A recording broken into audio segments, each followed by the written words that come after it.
Hey folks. Hello everyone. That was a recording of Chopin's Nocturne Opus 9 number 2. One of my faves. Recording by person username Clavier Music, Clavier Piano. I already closed the tab. Sorry. Sorry Clavier. Forgot your handle. Bit of a simplified version. Apparently there was like rain and reverb in it. I didn't hear any of that.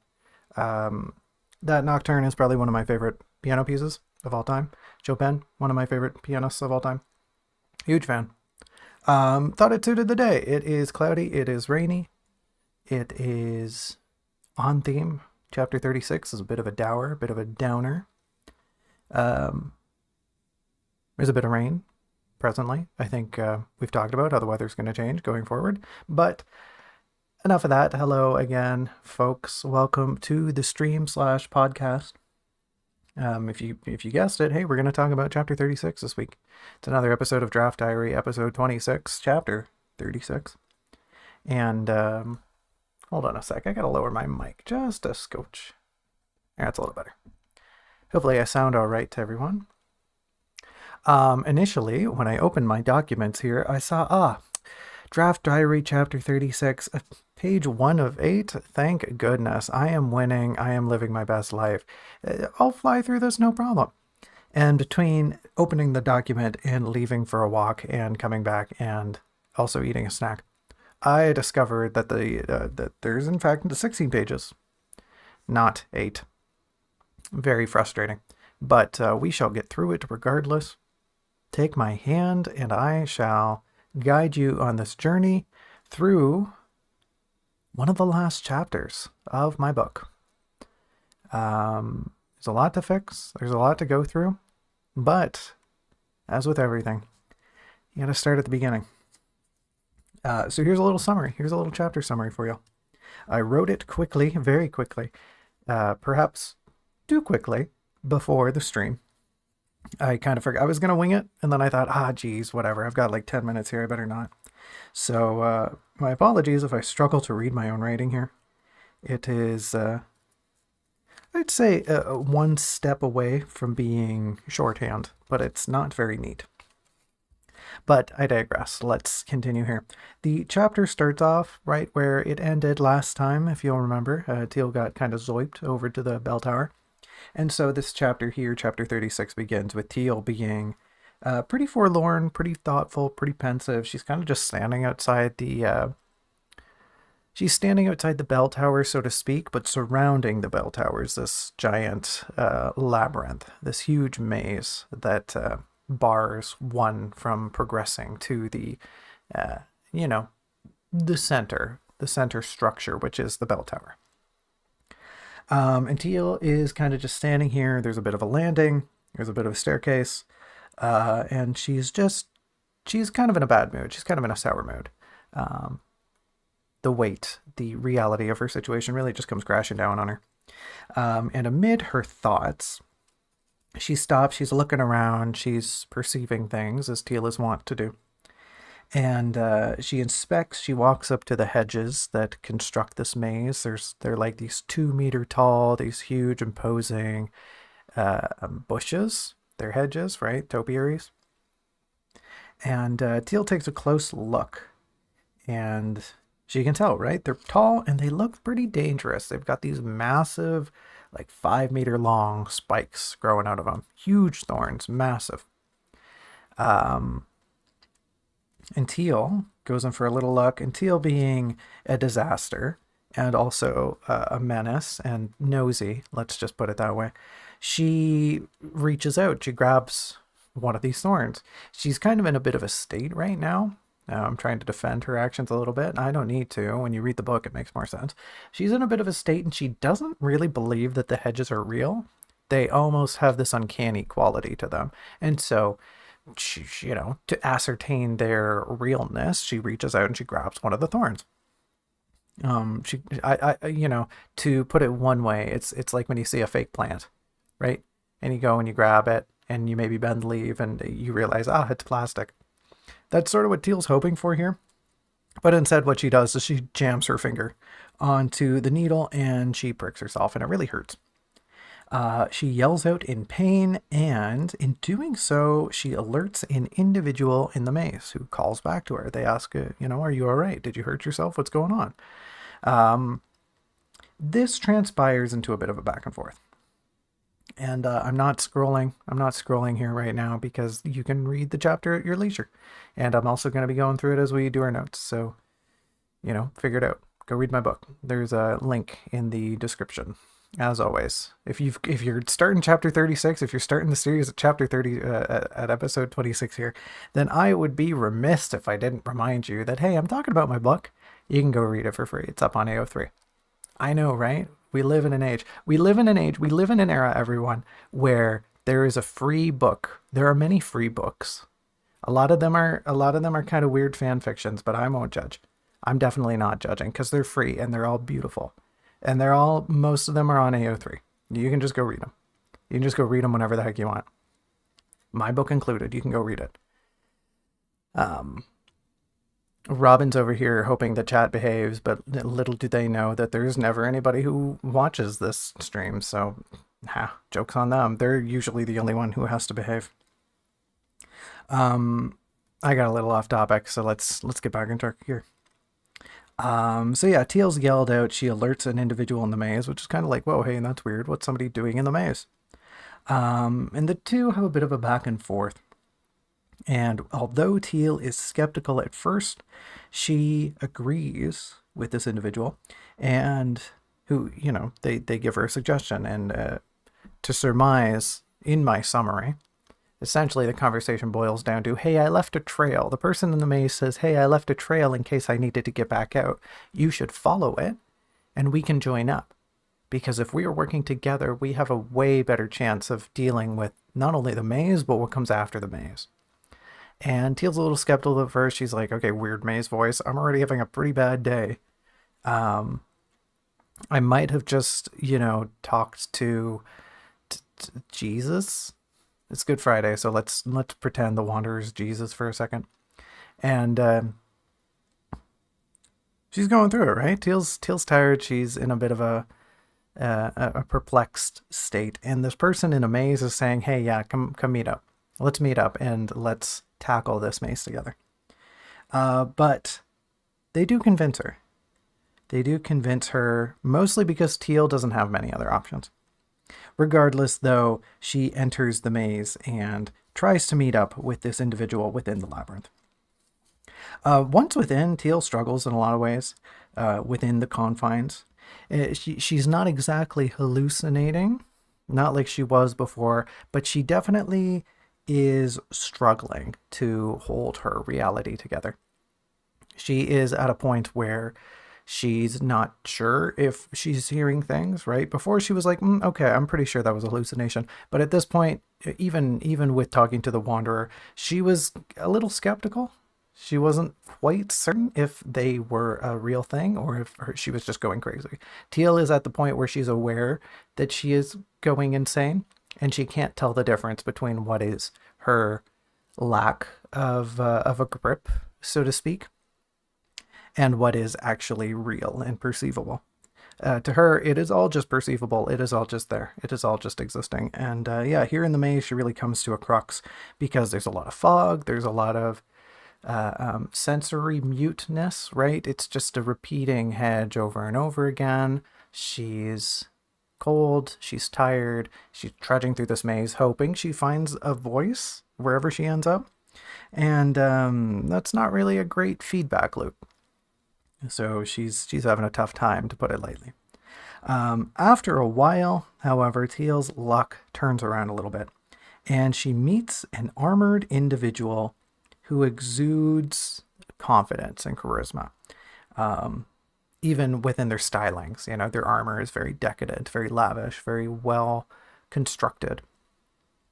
This individual who, hey, if you can guess it, is the hero. They look and act as though they can handle anything. So right away, Teal's pretty smitten. Teal's pretty smitten with this individual, and she is glad she made the trip inside the maze because seeing somebody of this caliber, seeing anybody within the maze, kind of supports Teal. And she's like, okay, well, maybe this isn't so hopeless. The pair chat, right? Essentially, the hero just convinces Teal with their overwhelming charisma. They're like, hey, yeah, we should work together. We should make a team. Your skills probably balance out my skills, right? That's kind of what they're thinking anyway. Little does, I think there's even a point in here where Teal admits, like, yeah, hey, wait, I don't actually remember how to do magic, so I'm probably not going to be that much help. And the hero's just like, yeah, whatever. Honestly, just having another person here, just like cheer for me. That'll help. And Teal goes, okay, sure thing, lady, whatever you think. Spoiler alert, the hero's a woman. Surprise. Woman alert. Sorry if your sorry if your woke agenda hates women. Or sorry, your unwoke agenda. Definitely not the book to be reading if you don't like women. There are several of them within this book, within this art, because it happens that, funny thing, women exist. Funny thing, sex doesn't really exist. Sex doesn't exist. You heard it here, folks. Go read up on intersex and how it exists, how people, pretty much everybody, is on like a spectrum of what we conceptualize as sex. Even to say that it's a spectrum is not really being correct, but yeah, you can read into it. Or don't, continue your ignorant life and pointless struggle towards the end. The universe at the end of the day is cold and uncaring, and it will not mind if you live your life as an ostrich with your head in the sand. I, on the other hand, prefer to have my head out of the sand where I can see many lovely things. That's just me, though. So anyways, the pair meet up, they're chatting, and they connect. They have a bit of a heart-to-heart as they're traversing the maze.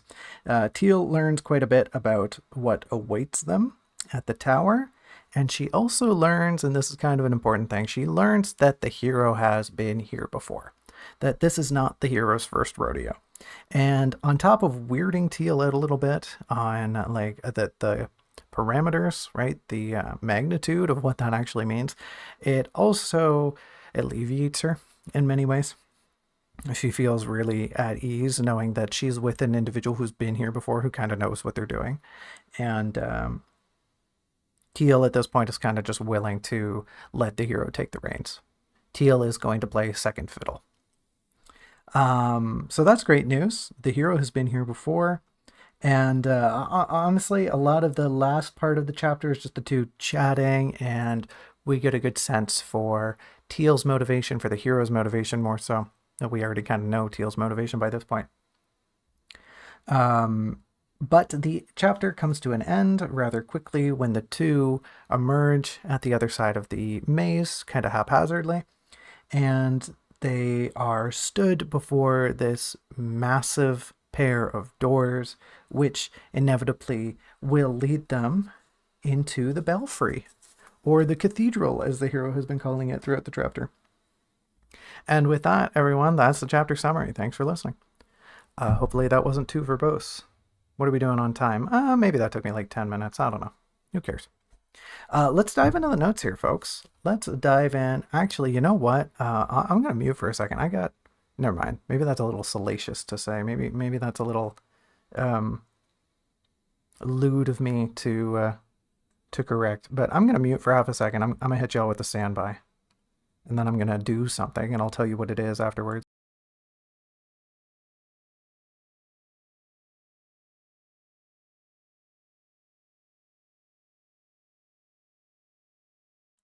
All right, see? It was lickety-split. Lickety-split. If I had an alternative costume, this would be the time for me to use it. All I did was, it's unseasonably warm here right now, and talking so much, being animated, working up a bit of heat. And also I'm nervous. Doing these streams makes me really anxious, if you can imagine. But I took my sweater off I had a big hoodie on, so I took that off. That's why I was saying it'd be fun if I had alternate costumes, because then I could have just I could have just taken the sweater off. But that's also why it's a little weird. Hey folks, I'm gonna pause the stream for half a second while I undress. Hope y'all don't mind. Hope you don't mind if I just get naked on stream here. I am not naked, for the record. I am clothed. I removed the outer layer of my being. That also doesn't sound right, does it? Let's move on here. Let's dive into the notes.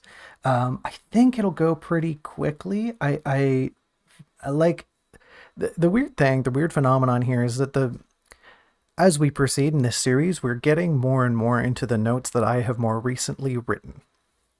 So I have a pretty good sense of what's waiting for us here, and I'm pretty sure that the notes here are not nearly as dense as they were in chapter 35. So I'm hopeful we can kind of just maybe not breeze through them, but glide through them at a nice even pace, and we'll be able to finish up these notes in a single episode. Because if I have to do another 2-part episode, I am in for it. I'm going to get beaten by my moderator Robin, who is going to yell at me and tell me I'm stinky and that I'm the worst. They wouldn't do that, but that's the narrative I'm creating here, and y'all should just buy into it. But let's start off here at the beginning, where there's a really big issue where Teal spawns in, right? To put it lightly, Teal spawns in here, and she is just here. She is just here in front of this maze, and we almost seem to completely drop all of her previous emotions, all of her frustrations and pent-up agony, everything she was just feeling in that tender moment at the end of chapter 35 is swept away, so that chapter 36 can begin anew, so that Teal can have observations and, different feelings, different emotions. But that doesn't make sense. That doesn't carry over really well, and it's just haphazard. It doesn't service what we were just talking about, and there's no need to sweep away, right? Like what we were just talking about at the end of chapter 35 was really poignant. Why do we just do away with it? I don't know. Teal should move on, right? Teal, like her emotions, needs to move on physically. So we can't just have her sit here and dwell on what just happened, but we should she should mention it. She should be feeling a thing. She should feel stifled by something. There should be something holding her back here.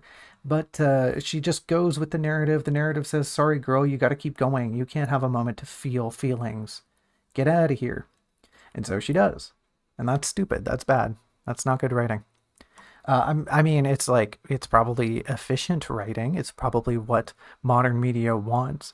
But for creating a holistic character who is believable and has emotions and is going through it, it's stupid. It's really stupid. Teal deserves to have her emotions have weight. And this weight should be something so important that it carries over from one chapter to another.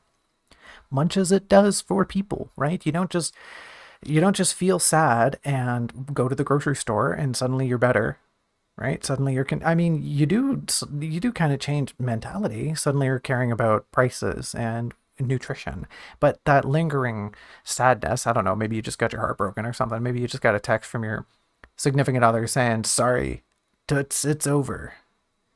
And that's not going to feel good. That's not going to feel good. So even if you go to the grocery store, right, because you got to buy groceries, then you're not going to feel good, but you are going to have to keep going about your life. And same with Teal here. She's not going to feel good. She's not going to immediately drop what she was just thinking about. That's going to stay with her, but she is going to have to transition forward. There's also just no dread here. There's no building of dread from this first scene, and this should be something tied into the atmosphere. There should be a sinister air. And this should be something that Teal perceives. This should be something that Teal just knows, right? Like she's observing. Like I said, she is here. She is present. She's maybe in not a great mood, but she should just know, hey, this place, kind of creepy, kind of dour. She's at the edge of this maze. She can see the bell tower.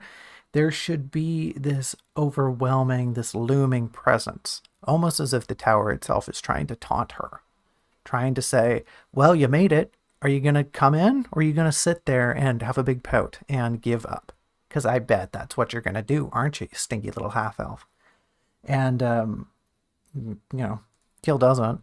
Teal keeps going, right? Because the narrative needs her to, and because she needs to, right? But there's no sense of this presently, and that's wasted potential, if you ask me. Moving on to the maze itself, we describe it way too broadly. Where is my mouse? Here it is, all the way over here. We describe the maze way too broadly before we zoom in on where Teal is relative to it. And that should almost be done in the opposite way. We should have this sense of Teal in her moment, in her reverie, in this daze, especially, regarding the tower and her emotions, like I was just talking about. And then from there, we should zoom out. Right? We should start at the entrance where Teal can see things from her perspective. And then we should build up from there. This malice of the area, the atmosphere, the hedges, the fog, the weather, all of it should stem from this point that Teal finds herself suddenly inhabiting. There are some other little flecks that we need to address too, that we should be mentioning: the grand design, the ancient architecture, this kind of like loveless, humongous, overwhelmingly austere architecture that is the perimeter of the maze and the bell tower beyond. We almost need to be conjuring this sort of Dark Souls sense, and I hate to point at a thing so directly, but Dark Souls has such a good sense of atmosphere and what it wants to be, and when we're trying to maybe not copy that, but reference from it, reference these ancient cyclopean buildings, right? Very often in Dark Souls, you are a mortal wandering around in the realm of ancient giants and former gods. And you're just bumbling around fighting these things because you're just a puny little undead human. And that should kind of be the sense of what Teal is experiencing here, that she is a being who is so insignificant compared to the world in which she is inhabiting presently. We should definitely get this sense that Teal is just destitute, just miniature compared to this maze and the tower beyond. So just some notes. Overall, start where Teal is, build her emotions, build what she sees in front of her, build the maze around her, and kind of this looming, foreboding sense on the air, conjured by the her destination, right? Where she wants to go is the spot that is the most intimidating. We start talking a little bit about Teal's exhaustion, and that's fine, but once again, we're not talking about how she felt earlier. As she feels exhausted, and as she kind of comes to and finds herself in this present moment, her mind should be abuzz with all of these woes and worries. She should be plagued by scrambled thoughts and unable to put her mind on rails, so to speak. Her mind is all over the place, doing, caring about a million different things and being scared by a million different other things. And right now it's just like, okay, she's tired. And that's, once again, a lot of this just boils down to wasted potential and didn't consider. I started this chapter and I just wanted to get the ball rolling clearly. And while that got the product done, to take a step back now, I'm looking at this and going, oh, where were all the things I was building up? where are all the things that need to be here, right? Like when you look at a drawing and you can tell somebody didn't do the sketching, somebody didn't build their forms before they dive in, and you can find all of the anatomy errors. If you had just taken a sec, if I had just stopped and like considered the impact of the start of this chapter, I would have definitely found all this stuff and been like, wait, well, I'm missing this, this, and this, but I didn't. So draft two, gotta fix all that. Very small thing. Teal's at this landing, right? Like I mentioned, she's at these stairs that lead into the maze, and they're described as tiles, and that isn't right. What this construction should evoke is a cobbled, stony affair. There should be something made of stone, but they should be made of these stones that are larger than life. These cyclopean, massive. There's another word for that that's right on the tip of my tongue. Um, Titanic, I guess, right? To like we're as if it constructed by Titans. This should be something that is clearly a hint, right? We're hinting at this is a thing that was built long before Teal's time and by beings that are definitely not tiny little half elves like Teal. Um, we can use this too to build sort of an imposing presence right nearby Teal. And, it's also kind of uncanny. It's a little familiar. Teal can recognize, okay, these are stones and grout, and this was fashioned by a cobble design. But how did they find rocks this big? Who moved these? How did they make so much mortar? Like, who built this? Was it the mason? I can see the mason doing something crazy like that, but even they couldn't move stones this big. That's kind of the idea we should be getting for, or going for here. Teal has a little moment here where she kind of considers letting Lacrimosa out of their lantern. And I don't think that's wrong. I don't think it's wrong for Teal to get to this point in her journey because she's kind of been thinking about it here and there. But for this moment to be so precise is definitely the wrong avenue. We need to have the sentiment be kind of murky, be kind of like, oh, I guess I could. Maybe I could. Should I though? Right? Almost, she's not second guessing herself. Even having her second guess herself here is a little too clear. We need to hint at this idea. Never say it out loud that Teal is feeling bad. Teal is under the impression that maybe she shouldn't have kept Lacrimosa just stuck with her this whole time. And bumping up against that is the idea that yes, she literally needs the light right now. She needs their light to see through the fog. There is a comfort in their presence, and on a subconscious level, on a deeper level, she just wants Lacrimosa around. She appreciates their company. And maybe that's a route we can take. Maybe she can say something like that, Oh, I don't think, I wonder if I could have gotten to this point without Lacrimosa's help, or something like that. Something to hint at that she's thinking, maybe I should let Lacrimosa go. Maybe I should let them leave. Maybe I should release them, but not outright saying it. Um, we can even just, we can just have actions. We don't have to have any speech or any thought. She can just be acting. She can just sit with the lamp and kind of run her hand along the little door, right? And just we mentioned that. That's what she's doing. And in subtext, that reads volumes. Yeah, she's sitting there and thinking maybe I should just open the door and let them go. But she never gets to that point. Um, so I have a little example here. You can read this if you want. But the main crux of this little passage here, I'm gesturing to it on my screen here on the left side of your screen on my right. There's a passage here that I wrote as an example where I'm starting to delve into the idea that even the narration has become twisted along with Teal's fractured psyche.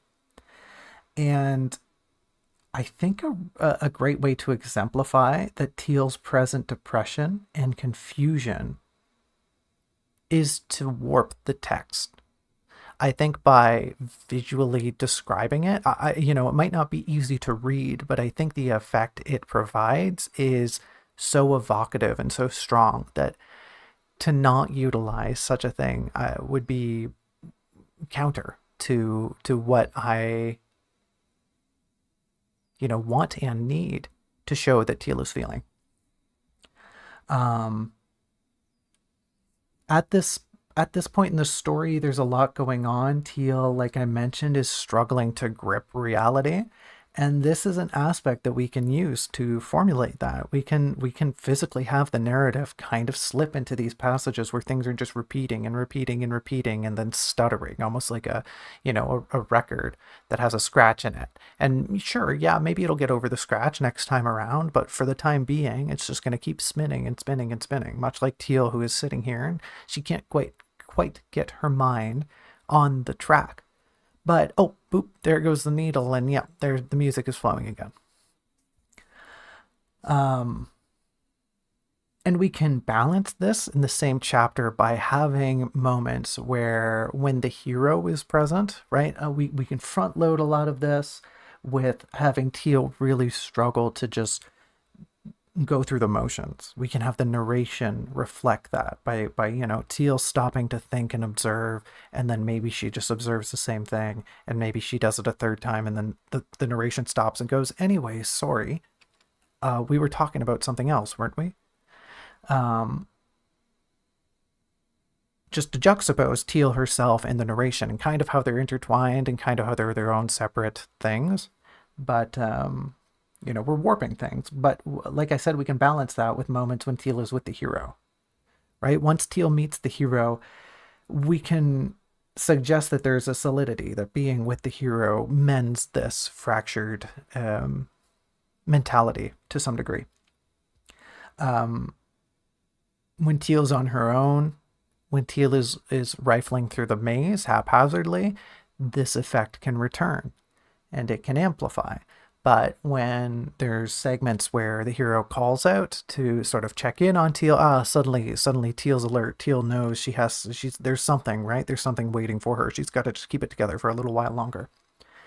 And we're showing that Teal has the capacity for this, but she's getting to a point, she's worn down to such a degree that even the overarching story, the narration itself is having a tough time keeping up with her, so to speak.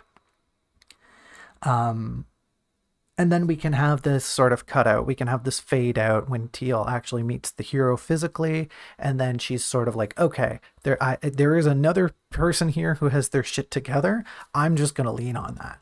I'm just gonna let them do the heavy lifting because I don't think I can anymore. And maybe through some fluke, through some flaw, I'll get through this. We'll both get through this because they're helping me, and I'm helping them. Yeah, because I'm a great helper. I'm definitely good. I'm definitely helping a lot. So we can build this stability when the hero's around and pull it out from under Teal when they aren't. Um, just an idea. I don't know if it'll actually come to fruition, but I really like that we sort of saunter into this trough of, right, we've been saying, okay, haha, Teal's going a little insane. Here's what Teal's hallucinating. We have this chapter where she's sluggish, she's kind of developing this like almost like a rancor. She's just like frustrated and upset, and she lashes out at the pilgrim. She's not really being herself, quote unquote. She's not acting like Teal, but that's because the mask that is quote unquote Teal is kind of falling apart.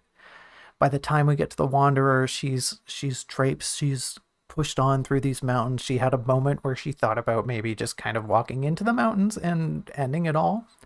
She has this episode where she's not sure if anything this individual she's speaking to is real, because what they're spouting is nonsense and none of it makes sense. None of it follows the rules of her reality, but it sure feels like she's experiencing them. It sure feels like she is in a moment where she is having a conversation with somebody who doesn't make any sense. She comes through on the other side and suddenly, yeah, she's not sure anymore. nor is the narration. We've slipped down the slope and we're at the lowest point where even the book itself is kind of struggling to keep itself together because Teal can't even manage to keep herself together. And it's only when Teal is with the chapter's namesake that things start to solidify again. Oh, okay. Maybe they're not fixed, but they're way more tangible than they were earlier. So that's something we should definitely at least try to experiment with in draft 2.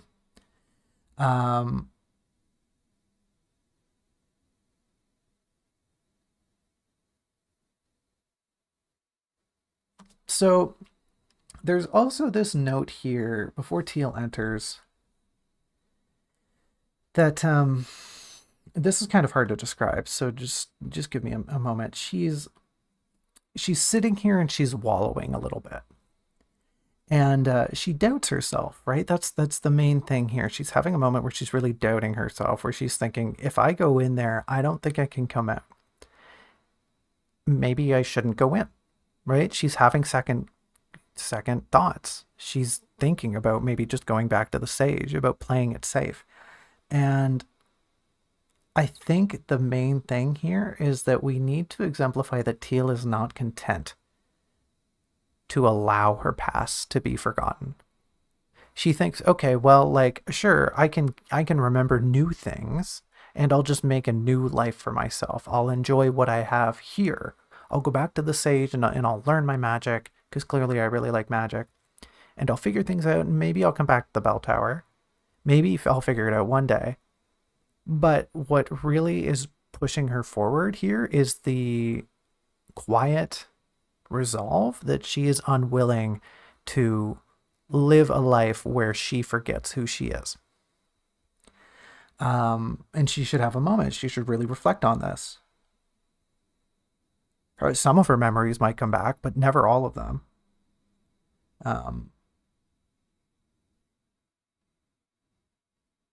She should really be reflecting and thinking about how her entire journey up until this point has really revolved around a lot of people just kind of living, just putting up with their situation and carrying on.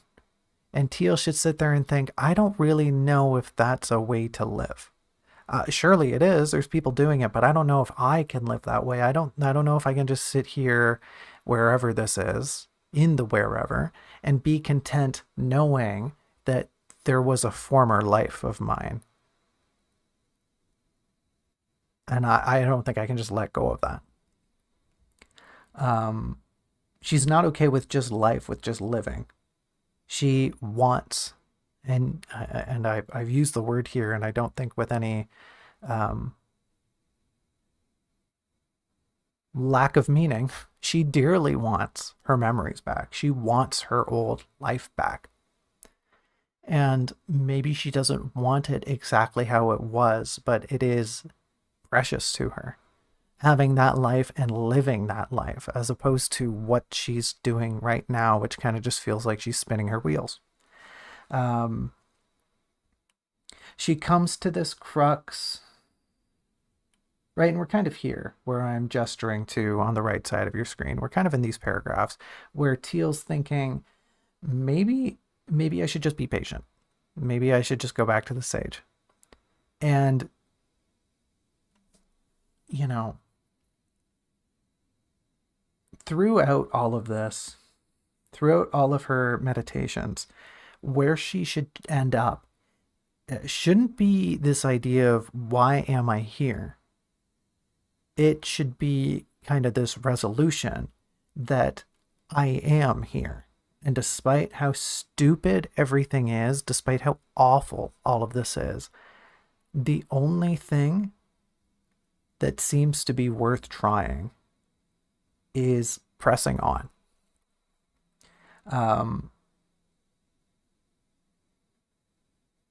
The only thing that seems to be might get me anywhere is not giving up, right? Teal needs to come to this conclusion where she thinks, oh wow, like if I give up, I don't think I can get my memories back. I don't think I can live that life. whether it's because she just doesn't want to live ignorantly or because she craves her previous life so much. Teal really needs this sort of push going forward. Right now, she's just very confused. And confusion is fine, but it's not a great motivator. And that's kind of why I want to change the sentiment here. The sentiment here from why am I here to I think I know why I'm here and I think I have to keep going forward, because if I don't think I'll ever have this chance. Admitting that I can't go forward is admitting that I'm okay with living a life that maybe isn't mine. Sure, I'll be the one living it, but is it really mine? Am I really out there doing what I was doing? I don't know, right? Kind of big questions here that don't have great answers. Oops, scrolled up a little bit there. So I think this is all along the same note. I've kind of botched my color scheme here, so pardon me as I try to parse this. But we mentioned that Teal's really tired throughout all of this, but we don't incorporate that into any of her reasoning while she's considering these big philosophical questions of like, why am I here? Why am I proceeding? Where am I going? What are my goals? And physically, right? Like we just said, her motivation. But on the flip side of that, I think physically her motivation is that she wants to proceed because she doesn't think that she can go back. She is physically at the end of her rope. Her batteries are running dry, and she is kind of at this point where maybe she doesn't think it out loud, but she kind of knows. You know, when you can tell you're just tired? I was doing a run today, and I knew, even though I got to the, 25-minute mark, I was tired, but I knew I could keep going. There's definitely been times where I've exercised, though, where I know I just gotta stop. There's nothing left in me. And Teal should be well past that point, right? And I'm talking about an exercise, but this is Teal being like, I don't think I can walk back. I don't think if I turned around, I think I would maybe just collapse on the way. I don't think I would make it. I don't know how far I've gone. And I definitely know I struggled to get here. And getting back, that's going to be a doozy that I don't think I can do Z. Pardon my verbal play on words. I'm trying to be cool. I'm trying to be fun here. I'm trying to be the lamest person possible is what I'm doing. Anyways, that's just something we really need to incorporate into these moments, is that Teal is absolutely drained and she doesn't think she physically can go back. Ergo, her route, the only one available to her, is really just going forward and hoping she can make it.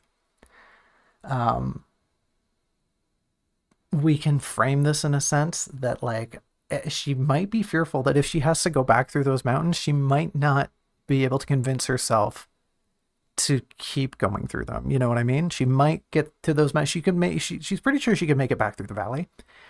She's less sure if she can make it through the mountains. She's definitely sure she's not making it back to the sage. But in that middle part, she's worried that I might get to the mountains and I might not be able to convince myself to keep going. I don't think I can do that a second time. It's essentially where she ends up.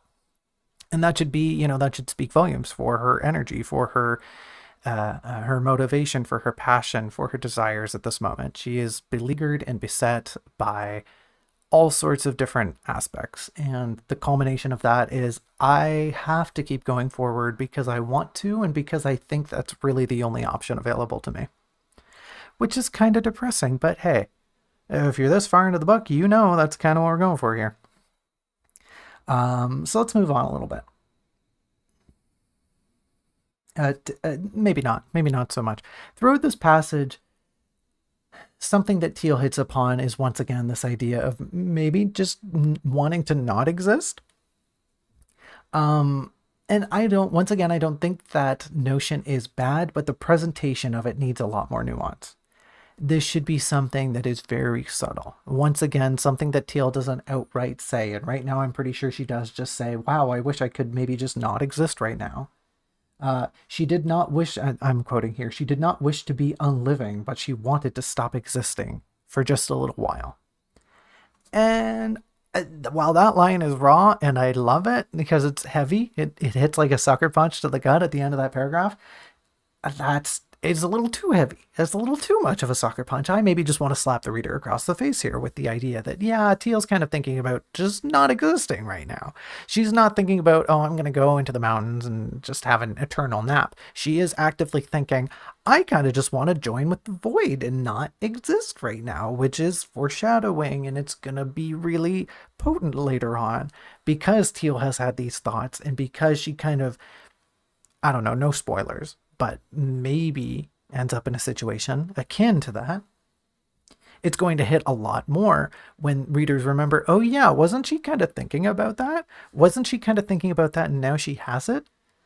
And now she's realizing, oh, this is terrible. This is worse than what I could have ever imagined. This is way worse than just falling asleep in the mountains. There's a nice little poem in here, and I just think its delivery is a little weird. It should be something that almost escapes her intentionally. Right now, Teal posits this poem. She really decocts her emotions and boils them down and emits them as this poem, but this poem should be almost something just like a part of her that is expelled, right? Vocally. Almost like a spell or something, I guess you could think. But it's just part of her leaving her body. This intense, potent depression that encompasses all that she's feeling and all that she has experienced over the past little while. But the poem itself, it's a lovely little tanka. It's great. It's in context to the scene. It's, I don't know, very illustrative. How do I talk? How do I how do I talk on my own poetry? I don't know. I mean, I didn't make it. I didn't write this poem. It's a Teal poem. Teal did it. Good job, Teal. Love that for you. Love your poems. You're the best poet I've ever met, Teal, Miss Evergarden. Um, there's a moment here where Teal thinks about the Wanderer as well as the Sage. But there's no mention of the Knight, and that's kind of whack. I feel like we could maybe expand upon that idea too. We could have Teal looking over her shoulder as she's sitting here at these steps. She, maybe goes mute. Maybe she's listening. She's hoping to hear this concertina on the wind. Teal still really isn't super convinced that the Wanderer existed, but she has this vague desire, this hope, this like little light, this little glow within her that I really hope that was real because there was something to that that lent me maybe not meaning, but it inspired me in a weird kind of depressing way. Ultimately, obviously they don't hear the Wanderer, and that should be the crux of the issue. But the fact we're not really getting into that, once again, wasted potential. Um, we really never have time, nor does Teal get into it. The flash, right? When she took the Wanderer's hand, there was this big moment where she was bombarded. And at the time, there's too much going on. And I still kind of feel the same way as I do when I wrote these notes. There's too much going on at that time with the Wanderer and with Teal to get into what she experienced in that moment. However, taking this time, having this section, this segment here for quiet reflection, for introspection, this would be a really good spot.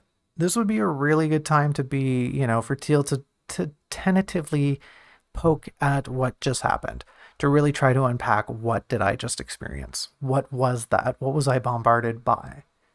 Um, I don't really think it'll get her anywhere, but just to give her that moment, just to give her some time to try to unpack what just happened. It's a nice moment for Teal, but it also shows that yes, she's still thinking about the Wanderer. Yes, she's still thinking about what happened. She's kind of digesting that moment. It was such a big deal that even here, after the Wanderer has abandoned her, after she's pretty certain that she's not going to see them again, she's still maybe not pining, but she still has the Wanderer and her experience with them on her mind. Um, and like I said, she might not come to a conclusion. She might not be able to really unpack what just happened, but it shows, right? We're showing and not telling. From here, finally, Teal gets off her butt and she's starting to check out the maze. And the idea that she decides to do this to, I'm quoting myself here, in order to quell their trepidation is kind of weird. I get that Teal at this moment is kind of fearful, and it makes sense. She wants to take her mind off of what's bothering her. She wants to check something out that, is a little alluring, is piquing her interest. But she should really be taking a close look at the hedge out of morbid curiosity, out of this uh, um, passionate drive to just find out what things are, right? We've kind of gone through this through the whole book. Teal's really nosy. And here's another example of, well, we can have her be nosy. She knows, right? And this is kind of the crux of it. She knows she shouldn't be. She knows she shouldn't be poking around in a hedge with gigantic thorns, but she just can't help herself, right? And that's kind of the big thing. Teal is just so inquisitive that she just can't help herself, even when she kind of knows it's a bad idea. And that really should be what we build up towards. Yeah, Teal jabs her hand into the thorns because it was a terrible idea. Yeah, Teal, dummy, you shouldn't have stuck your hand into a giant thorn bush. What were you thinking? But what was Teal thinking? She was thinking, I don't know, I didn't think it was real. I kind of had a moment where I thought I was hallucinating again. All right, so sue me. I'm running on 5 levels of exhaustion here, folks. So we just kind of need to reframe this approach to the hedge. I think the approach to the hedge, I think Teal jabbing her hand on the thorn are all really good inciting incidents, but the way we go about leading her over there and why needs to be reframed. We get into talking about the maze a little bit, and I think the way we describe the hedges is fine. There might be a little bit more of an opportunity to describe things earlier, like I said, when we reframe the opening to zoom in on things a little differently, zoom in and zoom out. But I think here, especially as Teal's falling into the hedge literally, and like I'm using that very broadly. She doesn't actually fall into it, but she reaches to it, right? She grabs it, she touches it. I think we can use this as a moment to also sink into her mania. That Teal's mind is kind of just unfurling during these observations. Um, I've got a little passage here, and the main thing is that we're twisting the narrative. Like I said earlier, we're repeating phrases, we're twisting, repeating phrases, we're building on repetitions um, to both exemplify, yes, the maze is uncanny and kind of weird, but Teal, are you okay? Are you out of your gourd? And the answer is yes, she's been out of her gourd for a little while. Have you ever met Gord? He's a great fellow. I've worked with him a few times. Anyways, Teal, yeah, that rapscallion, she's off her rocker. And that's fine. But we need to show it. And I just love the idea of showing it via the narrative. Where we've come to this low point in the text where the text itself is just like, yeah, you know what, man, fuck it. Just screw it, man. I'm so sick of this half elf. Just let her go off the rails. She can be the narrator now. It's fine. I'm sick. I'm gonna go talk to my union rep about this crap. I'm the union rep, by the way, and like the narration just has to deal with it. Um, but essentially, what we're trying to create here is this sense that Teal is mesmerized. That the sight of the hedge, that her own curiosity entrances her to such a degree that it draws her in to touch a thorn so that she can make sure that this thing is real. That, like, do I still feel pain? I better grab this 5 centimeter long thorn, ram it into my hand just to make sure, oh, yeah, I can still feel that. I can still feel when blood come out. Um, because she's at this point where she just can't believe what's exactly in front of her. She had this whole event with the Wanderer that really just shattered what was left of her. And Teal after chapter 35 is definitely not the Teal that was in chapter 34. Chapter 34, Teal was like angry and tired and kind of fed up. She meets the Wanderer in chapter post Teal chapter post chapter 35 is a totally different animal. She is just constantly second guessing herself. She is she has gone from maybe this is a dream to like nah, I don't know if I was ever born. I don't know if anything was ever born. I don't know if any of this ever exists because maybe it's all just part of nothing, and maybe I'm nothing, and maybe I'm the Wanderer, and maybe the Wanderer is actually nothing. Maybe it's all nothing, or maybe it's everything. Maybe it's all been everything. Maybe it's never been nothing, and it's all been everything all at once, and never ever again, or something like that, right? Um, we need to be building Teal's mania here, and these are tools that we have at our disposal to do that. Especially because it'll reframe her grasping at the hedge. We stopped talking about the atmosphere, right? That's stupid. It's supposed to be cold. Teal would see her breath. It should be kind of snowing by the time Teal gets to the bell tower. I think that's going to be a big change in draft 2, is that by the time Teal's talking to the Wanderer, there should be snow, and by the time she's at the bell tower, by the time she's teleported over there, it should be like, yep, there's just snow covering everything. This is a snowy place. It's very cold here. Um, Part of what she sees on the hedge, on the maids, maybe an aspect that distorts it somewhat, is like this brilliant sheet of white. Um, and like a big reason we've kind of fallen off here is because we fell in the last chapter into the Wanderer's manic state. Um, and that's good, but we need to maintain that the atmosphere is part of the world, right? Is part of what Teal is experiencing.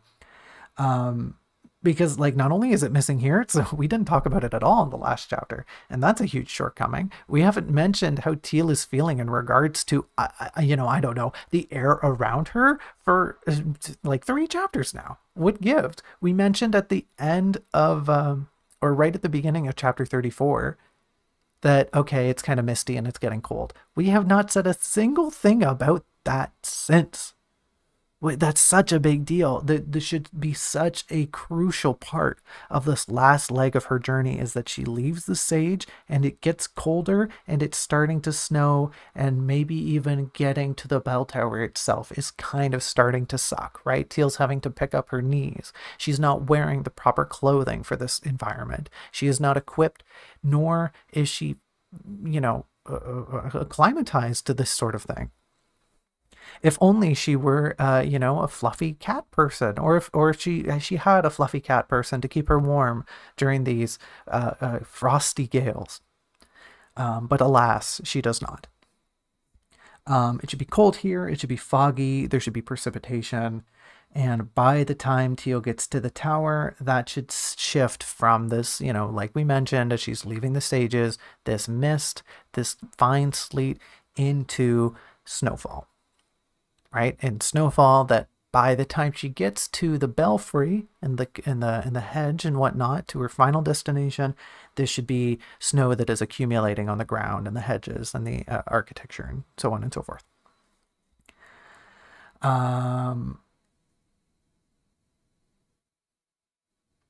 So moving on from that, right? Teal pricks her finger, she yells, and there's a voice that responds to her from within the maze. Very crucial, from within the maze.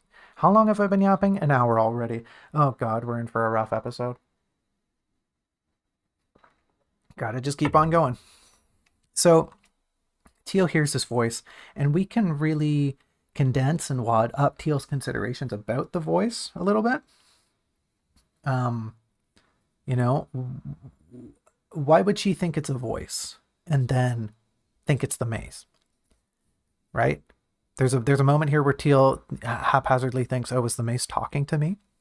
But her first consideration is, oh, it's a voice. And then she thinks, the maze is talking to me. Wouldn't her initial reaction be, if this was her consideration, the maze is talking to me. Wait a minute. How is the maze talking to me? How is the maze making a voice? And that should kind of be the lane we go down. Teal should be thinking, oh, this maze is so thoughtful. It cares that I hurt myself, right? That lends itself more acutely to Teal just being absolutely insane. That she stops and she doesn't think, oh, there's a voice from within the maze. She thinks, oh, the maze is talking to me, and it's very considerate. Right? You see the difference in tone there. Um, Teal has this strange desire to aid the voice, which isn't totally believable, but given what she's experiencing and giving the framing around the scene, it seems a little odd for that to be her initial reaction.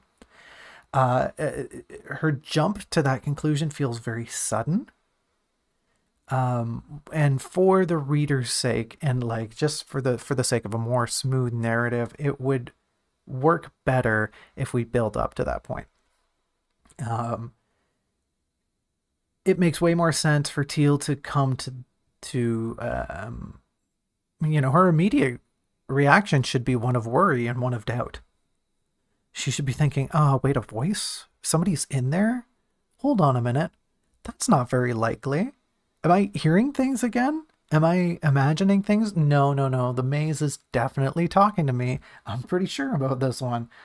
And, it should take Teal some time. And maybe we can have a bit of a gag here to, play on that. Maybe not. Maybe that'll suck some tension out of the scene. But we need Teal to build up to this idea. We need her to rationalize. We need to kind of like argue with herself to get her to the point where she's thinking, okay, I know it's really unbelievable, but this must just be a stroke of good luck. Um, it's very likely, as I just mentioned, her madness, her mania, her insanity here is going to juxtapose in this moment. It's going to reflect upon the reality of the situation where Teal is hearing this voice and she's pretty darn concerned, but she's also pretty darn convinced. Oh yeah, no, I'm definitely making this up. I have heard some wild stuff, and a talking maze. This takes the cake. Um, on the reverse note, this also shows that the hero, before we even meet them, is kind of grounding Teal, is kind of bringing that reality to Teal. They might kind of bicker with her and be like, no, no, I'm here. I assure you, I'm right here. I am very much stuck in the middle of this maze. I don't know where you are, but if you say you're at the entrance, then this is the most serendipitous thing that's ever happened to me. We have the potential to do something completely unprecedented and completely by luck alone. If you just follow that trail, you will meet me, and I assure you I am flesh and blood. And this is just as weird for me as it is you, right? We should be having the hero bounce logic off of Teal, and Teal kind of start at the beginning refute it and say, okay, well, I don't know if I buy that. Talking maze, I don't know if I buy your little tricks. You're not gonna fool me. I'm not gonna just walk in there. And it should take Teal some time, both internally and externally. These factors should work together to convince her, okay, yeah, maybe it is just a person in the maze. Um, we can even have a little scene where Teal kind of slips inwards, where she becomes insular and her madness and her mania takes over, only for the hero to just rip her out of it, to pop the bubble and ask, like, hey, are you still there? Like, are you still all right? You didn't run off, did you? We can, it's a little ham-fisted, but it's only ham-fisted if you know this is my intention, right? For something like this, for an occurrence like this, where the hero literally is dragging Teal back into reality, is only heavy-handed if you know that's the intention. But to do it immediately sets up the idea, hey, yes, the hero is here and they are grounding Teal. This might not be something super apparent unless you're analyzing the book, but it should be there. And I think if we're open with that, if we're upfront with it, I don't think anything is lost. Um, Ultimately, Teal should come to the conclusion that there's an opportunity here and she shouldn't let it slip through her fingers. This is something, despite her state, despite everything that's happening, despite how she feels, she lucked her way into finding another person who's trying to do the same thing she is. And if she f's this up, she is going to be so sore about it. She's already super sore, but she's going to be just out of sorts. She's going to be very woeful that she dropped the ball here. Um, there's this important aspect of their conversation that at the onset, Teal is pretty distrustful. Teal is a little suspicious that there's just a trail of millet, right? And this is how the hero has left the trail. They've been scattering millet behind them. Um, and she, she's I think by this point, I think by the point I'm talking about in the maze here, Teal is actually following the trail, and she has these thoughts like, maybe I shouldn't be following this. Maybe this is just a gag. Maybe this is a trick. But she never stops and thinks, oh, I'll try a different path. I'll do something else. Um, I'll test the trail to see if it's false. If I come to a dead end, then I know the trail is really leading me to where it should be.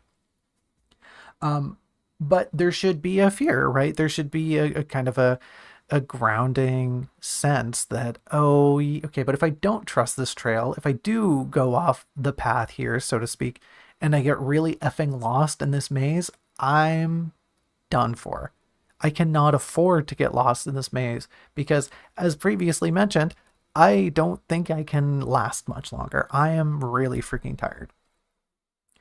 Um, she doesn't exactly know the way, but if she even tempts, if she even tries to be untrustworthy about this present scenario, then she's going to pay for it in spades.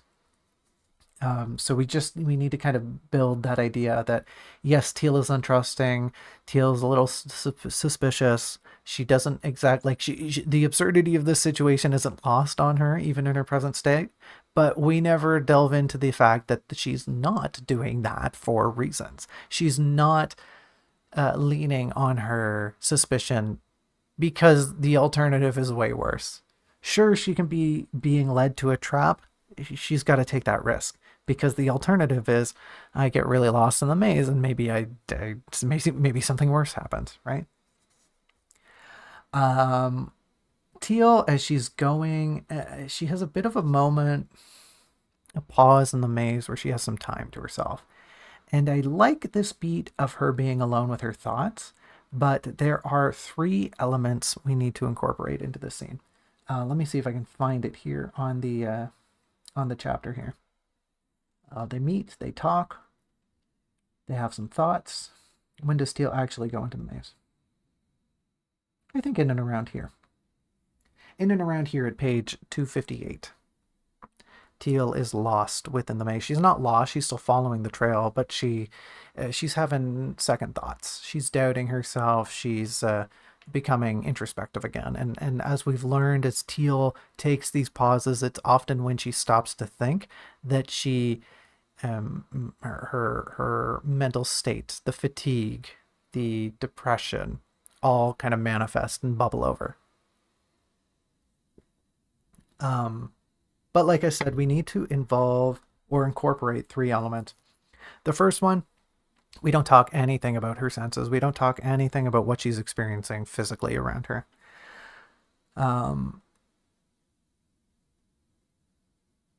We need to kind of touch on this idea that Teal is hyper aware, that she is almost hyper vigilant at these noises, of these senses that are going on around her.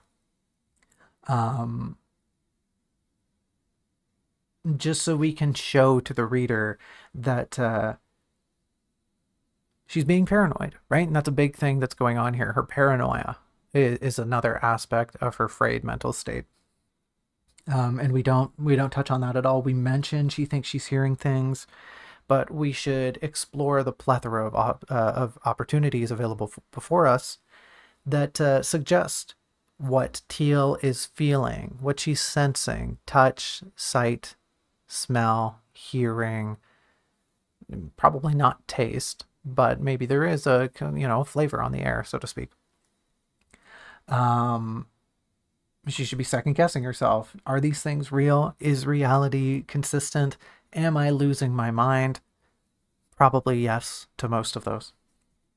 The second point is that, like I just said, Teal should really be slipping into herself here. She should really be falling into her mania.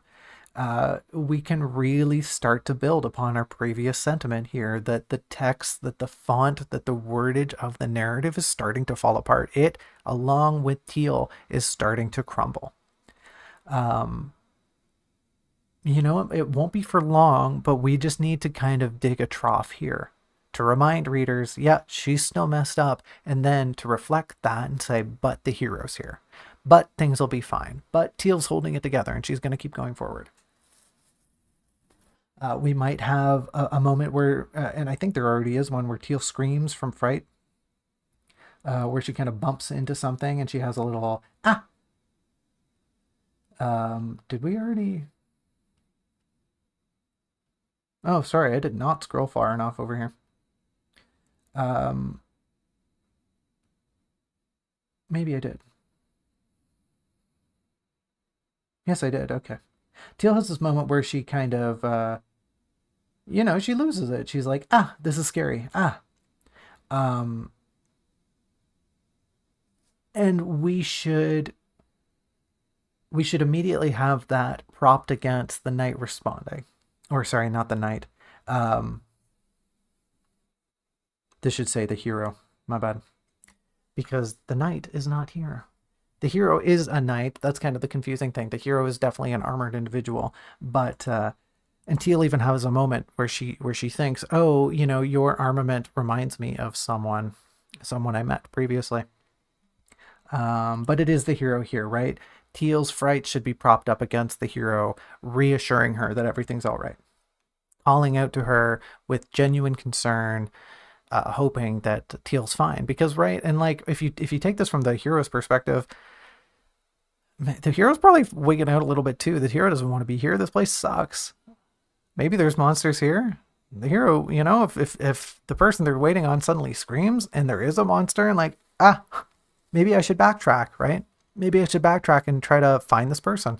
The hero, as much as Teal is placing their faith in, a humanity, in the ideal that whoever they talk to is going to go through the maze and they're going to meet up and they're going to work together, right? The hero's kind of placing their bet on altruism. And so they too, right, should be having thoughts of like, geez, I hope this works out. So they want to make sure Teal is on their way. They want to confide in her and inspire her to keep going.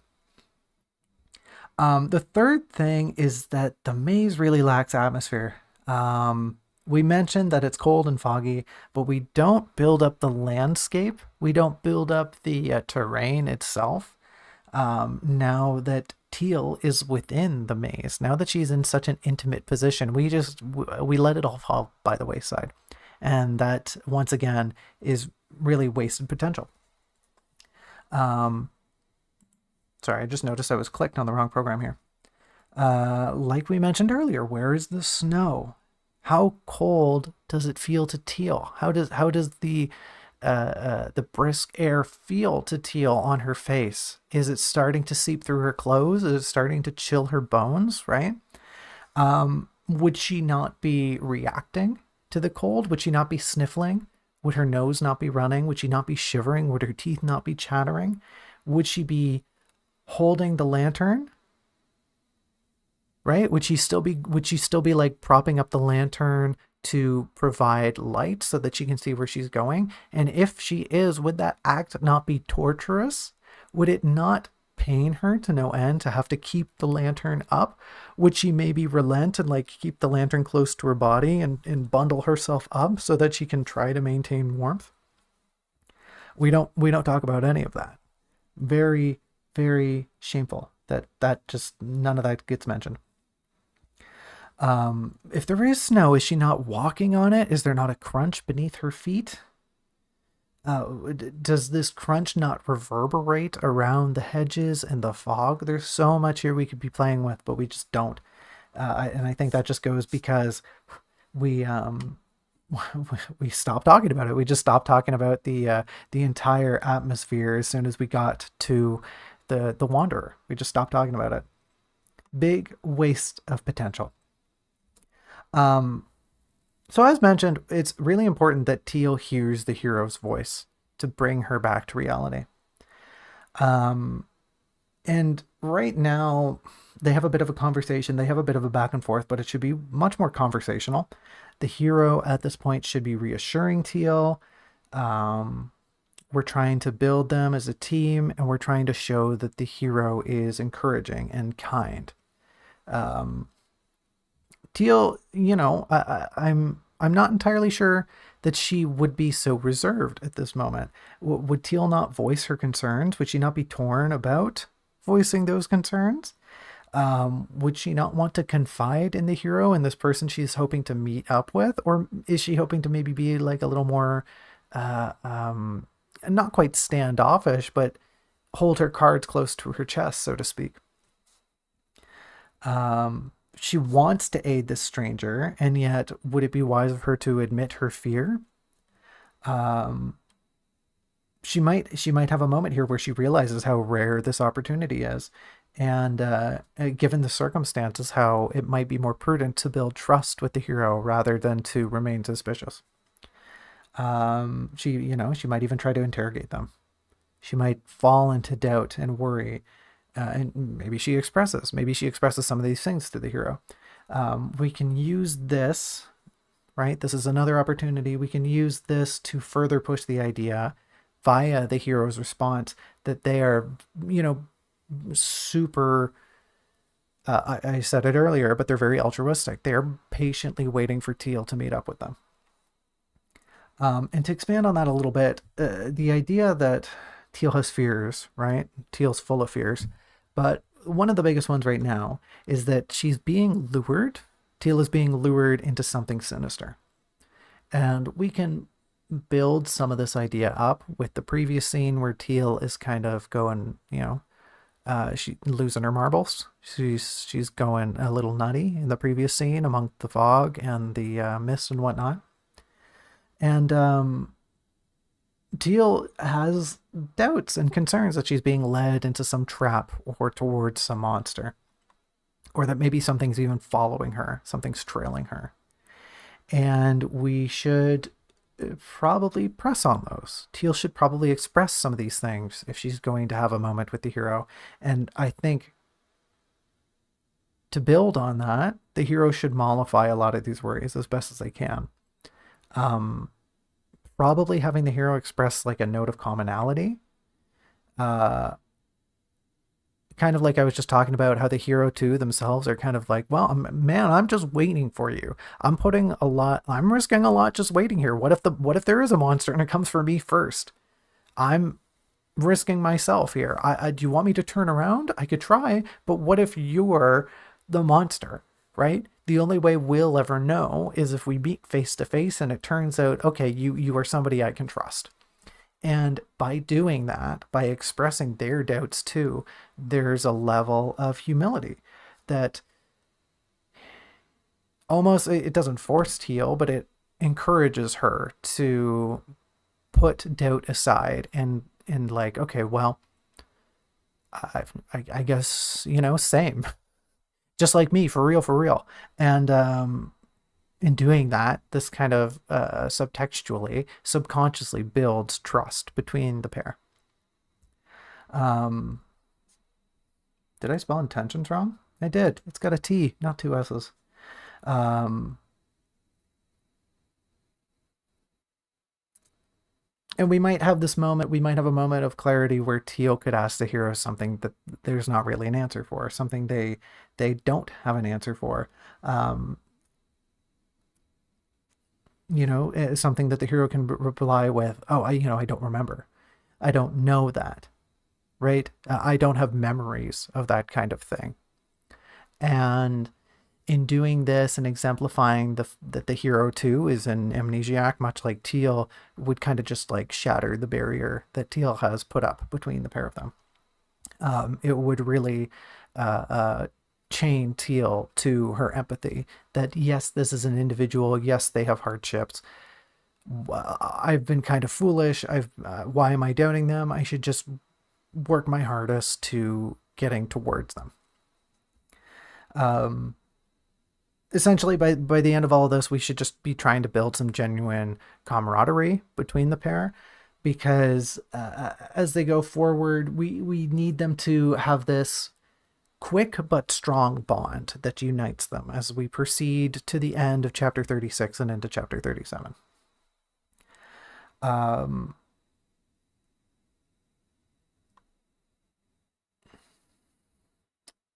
so we have this moment, like I mentioned earlier, where Teal remembers the night, and we fail to do so right now because it's not that big of a deal, because this is a kind of thing I've forgotten about, which is, my bad. Um, but we're just, oh, for Christ's sake, OBS over here having a shit fit. I think I fixed it. Um, we've been trying to build this idea that Teal has this promise to the knight. Teal made this promise to the knight to return, to take them to the bell tower, and she's really just letting that slip more and more the further from the knight that she gets, the further from the sage too that she gets.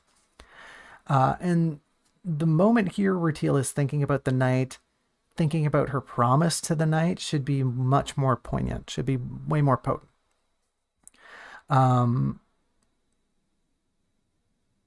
She should almost have like a Shinji moment where she stops and stoops and curls herself into a little ball, and all of her doubts and worries and broken promises kind of just crush her.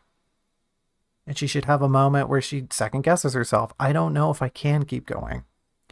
Um, However, when the hero reflects this idea, this promise, right? The hero makes this promise that, like, yes, I'm waiting for you. I promise. All you have to do is get here, and I assure you, we can make it together. And it should be this mentioning of a promise that should just bring Teal back to the knight right away. And the fact that she made a promise to them.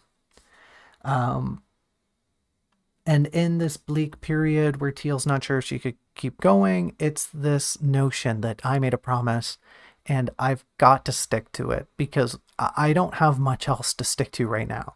And I promised the knight, I'm going to get through this. I'm going to find a way to the bell tower. I'm going to head back there and I'm going to get them and bring them here. Much like the hero is bringing Teal to the bell tower, Teal should have this idea of like, well, if the hero can do it, so can I. Like, I'll help the hero get there. I'll take off. If they came here twice, I can come here twice, and then I can bring the knight with me, and then we can do this rigmarole all over. And that should be what inspires her to keep going, to get up and like go meet the hero, go find them in earnest.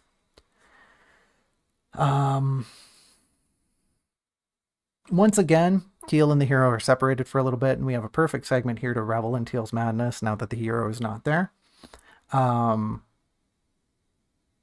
It's a really missed opportunity that we don't even touch upon it at all. Teal just kind of keeps wandering through the maze, and that's just like whatever. And this just brings up some things that I have concerns with. What happened to Teal's repetitive thoughts? What happened to the heartbeats? What happened to her needing Lacrimosa? What happened to the comfort? And like physically, what happened to the need for Lacrimosa's light to guide her, for her to actually see where she's going? Did we not talk about it's cold? Did we not talk about how Teal's tired?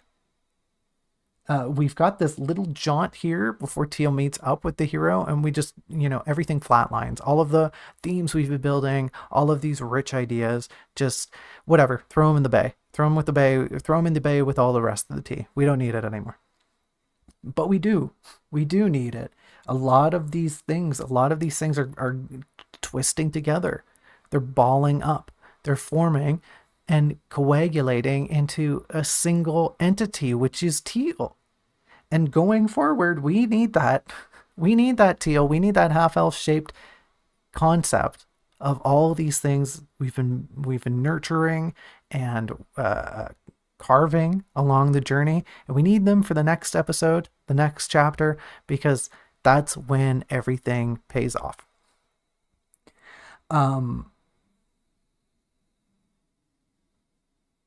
So by doing this, by incorporating these ideas that we've let slacken, we can make it very apparent that Teal's really only been keeping herself together because she's with someone. Once she gets to the hero, it becomes really, really obvious that the reason she's only putting it together is because she's finally with the hero. That she has somebody to kind of lean on, to take the reins, to just call the shots, to, I don't want to say she's like forming a symbiotic relationship because that's not quite right. But she should be, for all intents and purposes. Uh, Barely keeping it together. She's struggling, right? And it's only by being with the hero and having that solidity that she can keep pressing on. Um, and when she is with the hero, her madness, the font, everything stops leaking all over the page.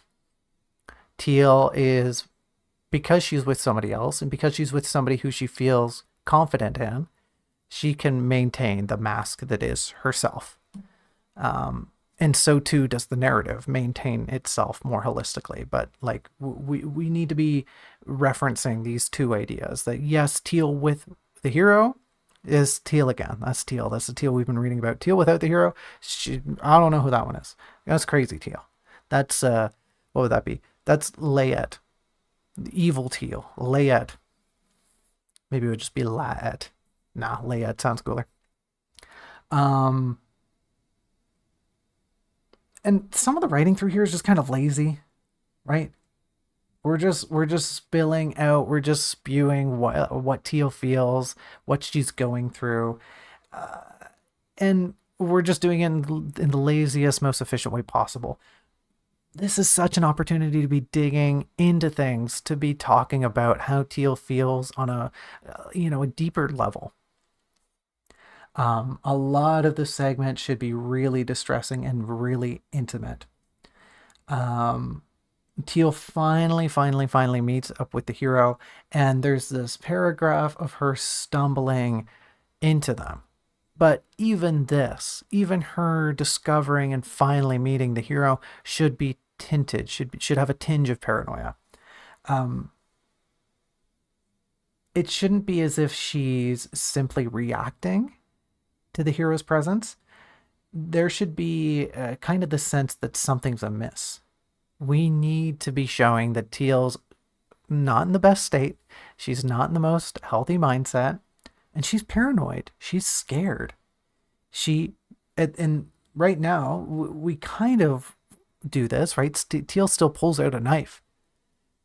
The hero pulls out a sword. But there's this immediate amicability that precedes those actions. We should really be pushing this notion that Teal's ready to gut the hero. Teal has this moment of just fearful anxiety, this 0 to 100 moment where she's like, nope, I'm going to kill a bitch. I'm absolutely going to slit your throat and then rip out your organs. And we don't really get that right now. We don't get a good sense for the feral primal fear that is coursing through Teal at this moment. Um, and this is kind of more for myself, but it's fun to say that for reference, we should be, maybe playing on the idea. Y'all remember when Teal ran into the scout? This is kind of like a rehash of that scene. During that moment, Teal, literally bared her fangs. She pulled out a knife, and then she was like, okay, wait, hold on a second. It's a guy. The way she reacted to the scout should be amplified at least tenfold here. She is in a very unsafe space. She is in a very unstable mindset. Teal's like her I have here written that her dagger should be ready to strike, but dagger or not, Teal should just be ready to throw down. Teal is just absolutely primed for a fight because her fight or flight does not have a flight because she is stuck in a maze. She is full on like if I gotta gut someone, if I gotta take out a hoe, then Lord knows this half elf is gonna throw down. The gloves are coming off. And we don't really paint a good picture of that right now, and it's very unfortunate because like I've said, and I'm banging on the same drum, and I apologize, but the themes we're building up here are leading to this crux that like, yep, ping, let's put a pin in there. Teal is really paranoid. Bip. Teal is not having a good time. Bip. And we're not building towards any of that right now. We're kind of just building towards a general, like, oh, Teal's having a bad time. No, it's not a bad time. Teal is in a life or death situation. And just to expand upon that a little bit more, uh, um, the fact that Teal pulls a knife on the hero is something that the hero should probably bring up later. Um, right now, the reason, like, we do have this moment where Teal goes, well, rather to back up a little bit, the hero says, "Yes, I think we'll make a good team." And Teal goes, "Okay, but I don't like you. You caught me out as a wizard, but I don't actually know any magic. My magic isn't working." And the hero essentially leads into like, "Okay, well, you look pretty dexterous, though. You seem pretty nimble." And they don't really offer much, but this could be the offering. This could be where the hero says, uh, uh, I have proof, right? You drew your weapon faster than I could, and I'm like a trained swordsman. I'm proficient in this weaponry. And sure, your armament is not nearly as cumbersome as mine, but you probably could have shanked me before I could have done anything. And that should be what the hero uses as a link to being like, no, I think you're pretty speedy. I think your dexterity stat is better than mine, so I'm going to keep you around. Um, Not only did Teal draw their sword and were prepared to, let's say, do battle, not only did they do that, but they're, Teal's naturally pretty lithe. She's felt. Um, and clearly, right, the hero isn't wrong when they peg her as a wizard, but even though she has all of those traits, even though she is a wizard and is not trained in martial combat, she still managed to be in a position where she drew a weapon and was ready to assault the hero before the hero could react. Right? We need to pile on these things that give the hero reason to think, okay, you're speedy, you're dexterous, I'm kind of formulating a plan here, and I think with your talents, this might work out. We don't want to spell that out point for point, but these are tools we have in our belt to reinforce why the hero actually drags Teal along. Because right now it doesn't really make much sense. The hero's just kind of like, yeah, Teal, I can see you're the point of view character. I see the camera over your shoulder, so you better come with me. Which is bad. That's bad writing. Um, the hero makes a funny comment when they meet Teal and they say, "Oh, you really are Teal." Um, and I like the comment. It's funny, like I said, but it should really be reframed. Apparently, reframed isn't a word here. It says open office, but I beg to differ. Um, so the comment needs to be reframed, and Teal needs a reaction. She just doesn't make comment on the observation, which is stupid. Um, the hero should explicitly mention Teal's eyes, right? That's kind of a big thing we're building up in draft two, is this idea that Teal has very bright eyes. Um, there's a little example there. The hero should just, very pointedly be like, "Oh, your eyes. Yeah, I totally get why your name is Teal now that I've met you." Um, and as a reaction to that, Teal should just be completely abashed, just absolutely embarrassed. Not only did she run into somebody who's like tall and fit and wearing really nice armor and pretty and charismatic, but they just complimented her. Teal at this moment should just be swooning. Teal should just be head over heels, like immediately smitten with the hero. Just like, "Oh, I think I have a crush on you. I've just met you, but I think I'm crushing. I think I just fell for you." Um,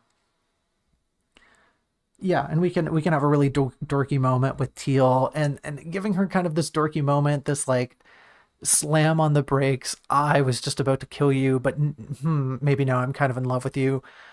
Reinforces that Teal is maybe not in the best mindset.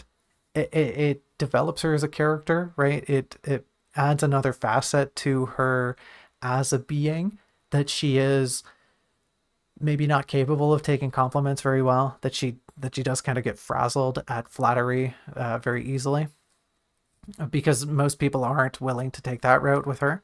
But we should also show that, like, yeah, she's really caught off guard. She is definitely maybe not thinking straight right now, and for the hero to just have this very charismatic moment of like, oh wow, you have pretty eyes, and Teal's reaction to be like, oh haha, flushed, point finger right, point finger left, you really think so? Hee hee, right? We're showing that Teal is silly, yes, but also a little unstable presently. Um, so we get into some of the nitty gritty. The hero's got this armor on, and the description is fine, but it gets really muddled. I lose track of some of the aspects that constitute the hero's armor, especially when describing this motif. Their armor has kind of this like central motif that repeats throughout the different segments, and we just need to tidy this up. This needs to be tightened up.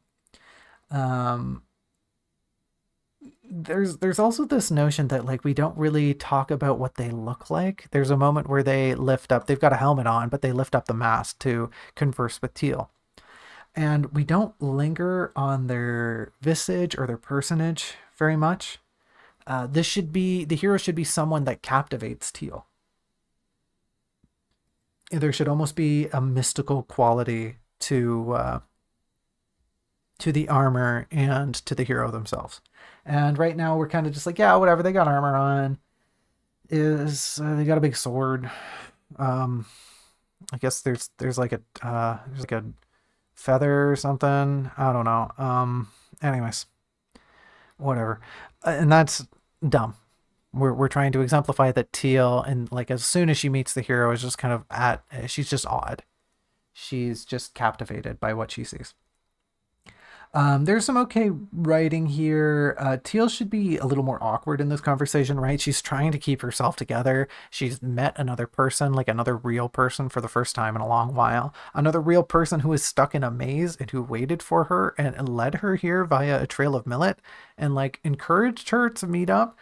Um, Teal in this moment should definitely not be presenting good decorum or fair grace. She should just be sputtering and like saying what's at the top of her mind and really struggling, just failing all of her charisma checks one after another because she's got all of those level 5 exhaustion debuffs.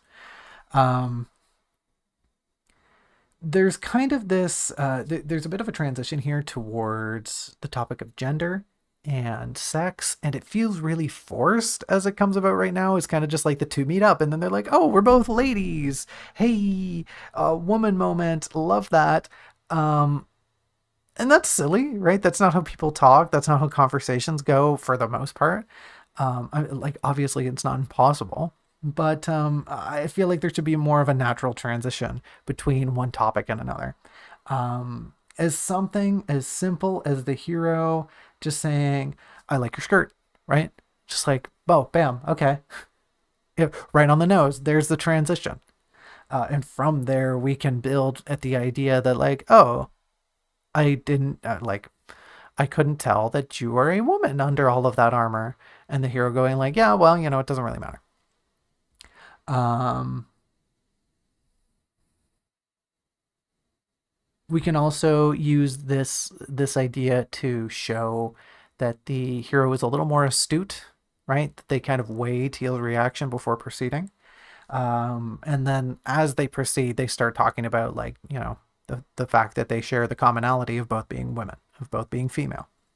Um, it's something they can use as a jumping off point of like, okay, well, the fact we both met here, that's crazy. The fact that we're both women, that's also, that's a plus, right? We have something in common right off the hop. And we should just use this conversation and scatter amongst all these lines just how flabbergasted, just how embarrassed, just how shy and kind of flustered Teal is throughout all of this. Um, on one side of that, she's just tired and, like I said, just isn't communicating very well. But on the other side, we want to suggest that Teal, and I'll say it, I'll put it in plain terms, Teal thinks the hero's hot, right? And that's, like I said, we shouldn't be saying that outright, but we should be building this idea. Um, Teal should be stumbling through this conversation and just completely oblivious to the most obvious factors. Um, we could even tie in this idea that the hero maybe finds Teal being a moron, just being out of it. Maybe they find that kind of endearing. Maybe they laugh at her and just kind of poke fun at her because she's just out of sorts and she's kind of being a dork. Because, like I said, we need to develop this idea that they have a really quick friendship, that they build this bond immediately, that they're like not only a matter of circumstance, but they're like, oh, we're compatible. We are compatible people and we get along, and maybe one of us has a crush on the other, um, which is silly, but we kind of need it. We need it so that things proceed properly. Um, and as it stands right now, things proceed in that direction, and I don't build towards it. So this is me building the relationship. I'm trying to have them give them moments where they can foster this framework for a friendship. Um, yeah, there's also a moment here where the hero never makes mention of Teal's ears. They never say anything about Teal maybe being a half elf, and that's sort of weird. She is definitely, like I said, an astute individual, a careful, precise, calculating individual. And we obfuscate that with their charisma, but they're absolutely scrutinizing Teal here. And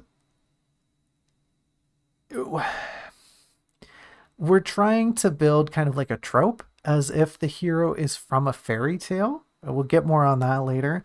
But the fact that they're analyzing Teal and being careful about their features and like kind of making fun of her and oh haha you're a wizard, oh wow you're really quick. We definitely set the hero up as being pretty analytical, but yet they skip over such an obvious detail as hey, you got big ears. What's going on there? What's going on with those ears? Why are you so pointy? Why you got a pointy nose and pointy ears? What's going on with that? We just gloss over that entirely. We don't mention it at all, and it's absolutely something the hero would notice. Huge drop the ball there. Um, and we might even have the hero jump to conclusions. They might just assume Teal's a fairy. They might just, oh yeah, what you're a fairy. I know what fairies are, right? We're building this idea. Heroes from a fairy tale. I know what fairies are. You're a fairy. That explains why you have super bright green eyes and pointy ears. And we can use this as another facet of just like making Teal a total mess while the hero is just like, oh, you're pretty. That explains why you're super pretty and you have really pretty green eyes. Because you're a fairy. I get it now. Everything's falling into place. And meanwhile, Teal is just becoming more and more red. She's becoming less green and more red by the moment. Um, we can do some fake world building with this, which is great. The hero would probably prod into things a little bit, and we can get Teal to expound some things, and we can use Teal's expletive to reinforce her character, right? Reinforce her present character and like her lethargy and the fact that she's barely keeping things together, and also that she's a mess in this scene. Um, we can definitely convey the social implications of her birth, of Teal's birth. Um, but there would also be a reluctance here. Teal wouldn't be super invested in being like, oh, well, yeah, actually, I'm a half elf, and that's what this means. And technically, I'm a social outcast. I'm a social outcast no matter where I go, and everyone hates me because I'm not an elf and I'm not a human. So, hmm, yeah. Um,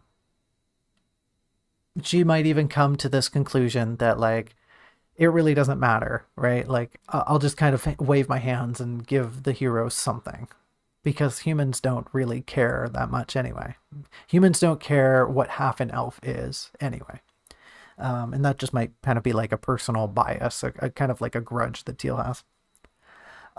Diving into this idea that the hero's from a fairy tale, we need to be really upfront with the idea that Teal's idea of a hero from a fairy tale is a Germanic style one. Her idea of a hero And in this sense, right? In this sense, the sense that we're fostering here in chapter 36, Teal's idea of a hero and why the hero earns the moniker of a hero is because Teal in this sense is like, oh, Germanic hero. Like, sure, I understand this. This is like a fairy tale hero. She is not drawing from her own culture's perception of what heroism is or what is conveyed through fairy tales or myth. Um,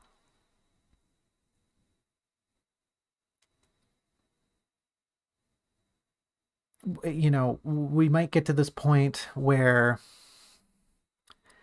Teal, like I said, she might have this grudge, she might have this sourness that she's scoffing at the idea of her Fey lineage when the hero posits that, oh, you're a fairy. She suggests that Teal's a fairy. And Teal's idea of this is kind of like a mythical anecdote. Um, Teal's concept of mythology and her ancestry is something more akin to the classics of Mountain and Sea, and among many other very ancient Chinese texts. Right, that's kind of those sorts of ideas, those kind of culture building concepts are more in line with what Teal views as Fae.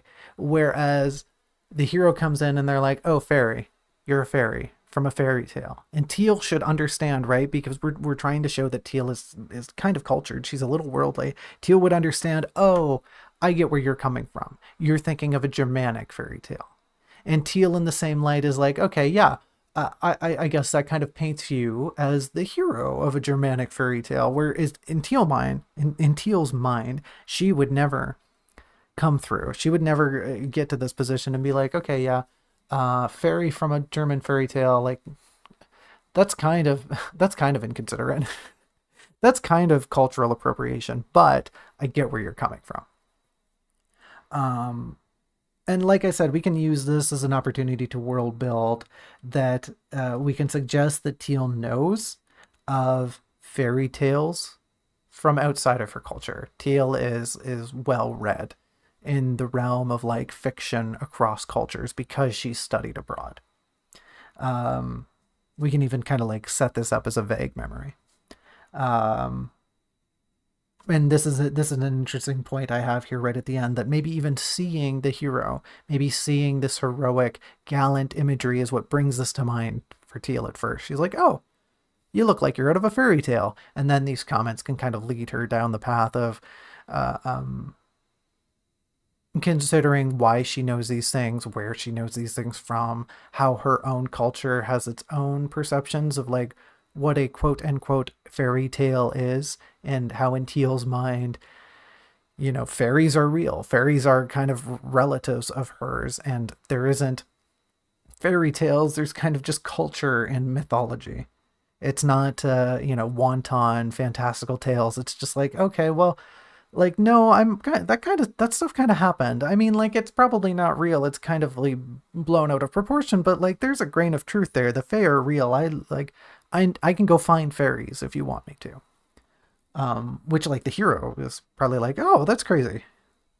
Oh, that's wild. And Teal might even refrain from mentioning that because it's not important.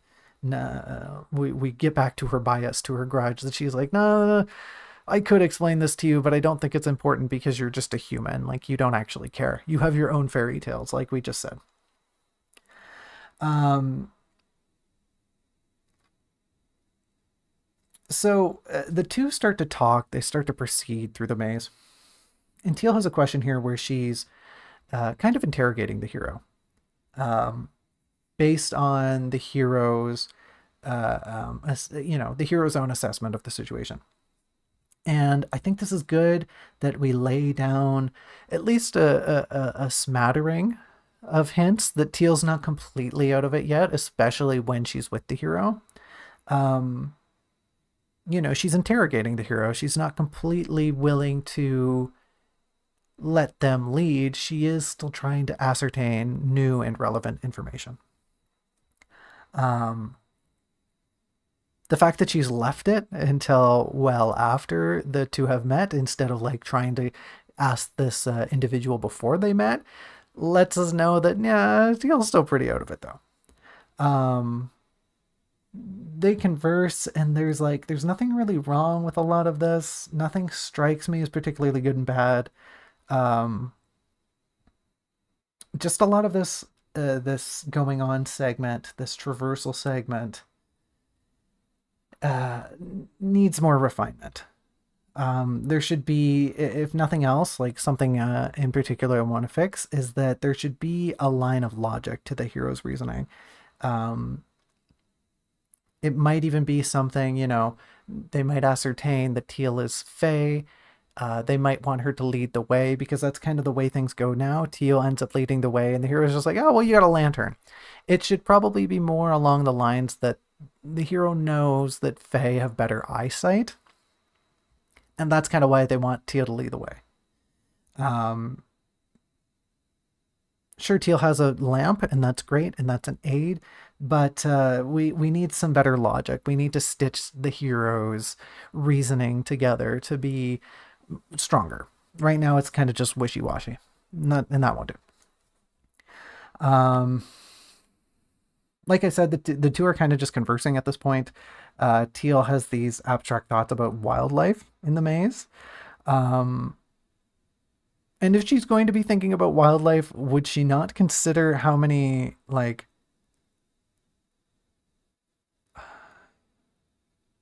the possibility of things eating the millet trail? I guess is what's really on Teal's mind here. But not only that, she should probably be considering how many bags of millet the hero must have brought. Right? That's something we don't touch on at all in the first draft, but it's definitely something that would be on Teal's mind. How has the hero been doing this? How have they been dragging these huge bags of millet throughout the maze? That should be something that's on Teal's mind.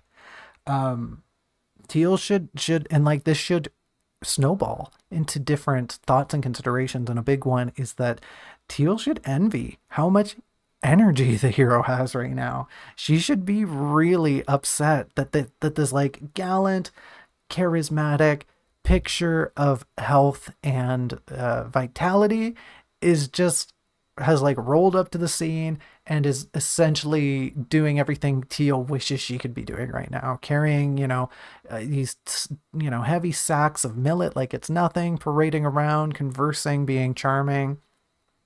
Teal wishes she had half of the vigor, of the verve that the hero possesses throughout all of this.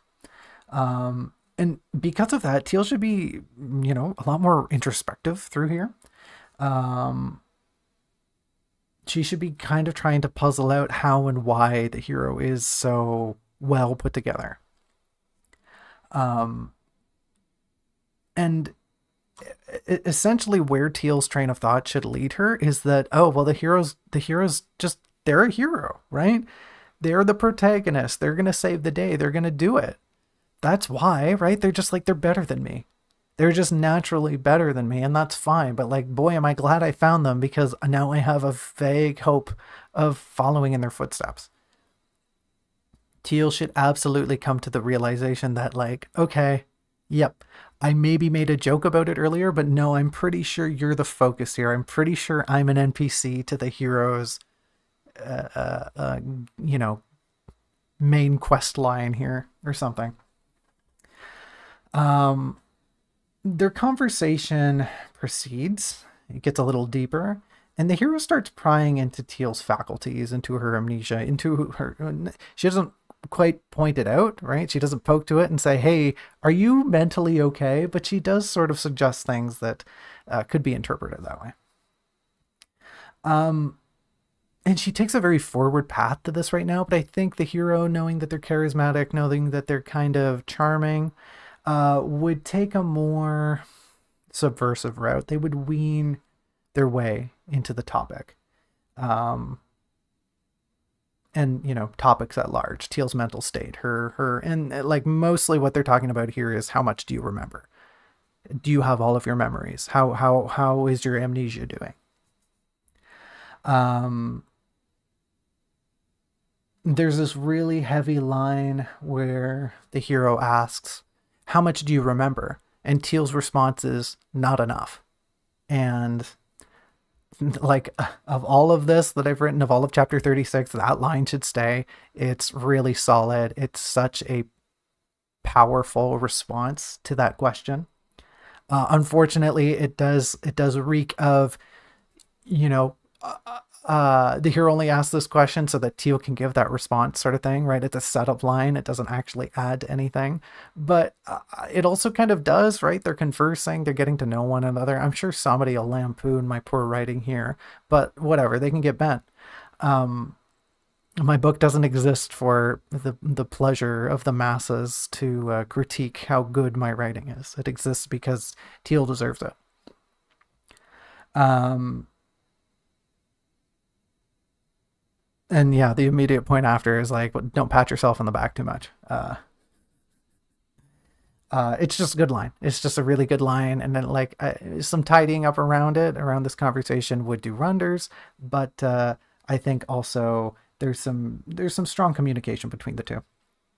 I think we're getting into rapid fire around here because a lot of these notes are just yellow and green, and that's what I like to see. Yellow and green notes. Those are easy ones, baby. Um, so apparently this next note is unrelated to what I'm talking about. Um, oh, this is actually an important thing. The hero is not dressed for the climate.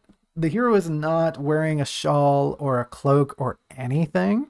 They're not wearing thick boots. They're not wearing fur or anything. That's stupid.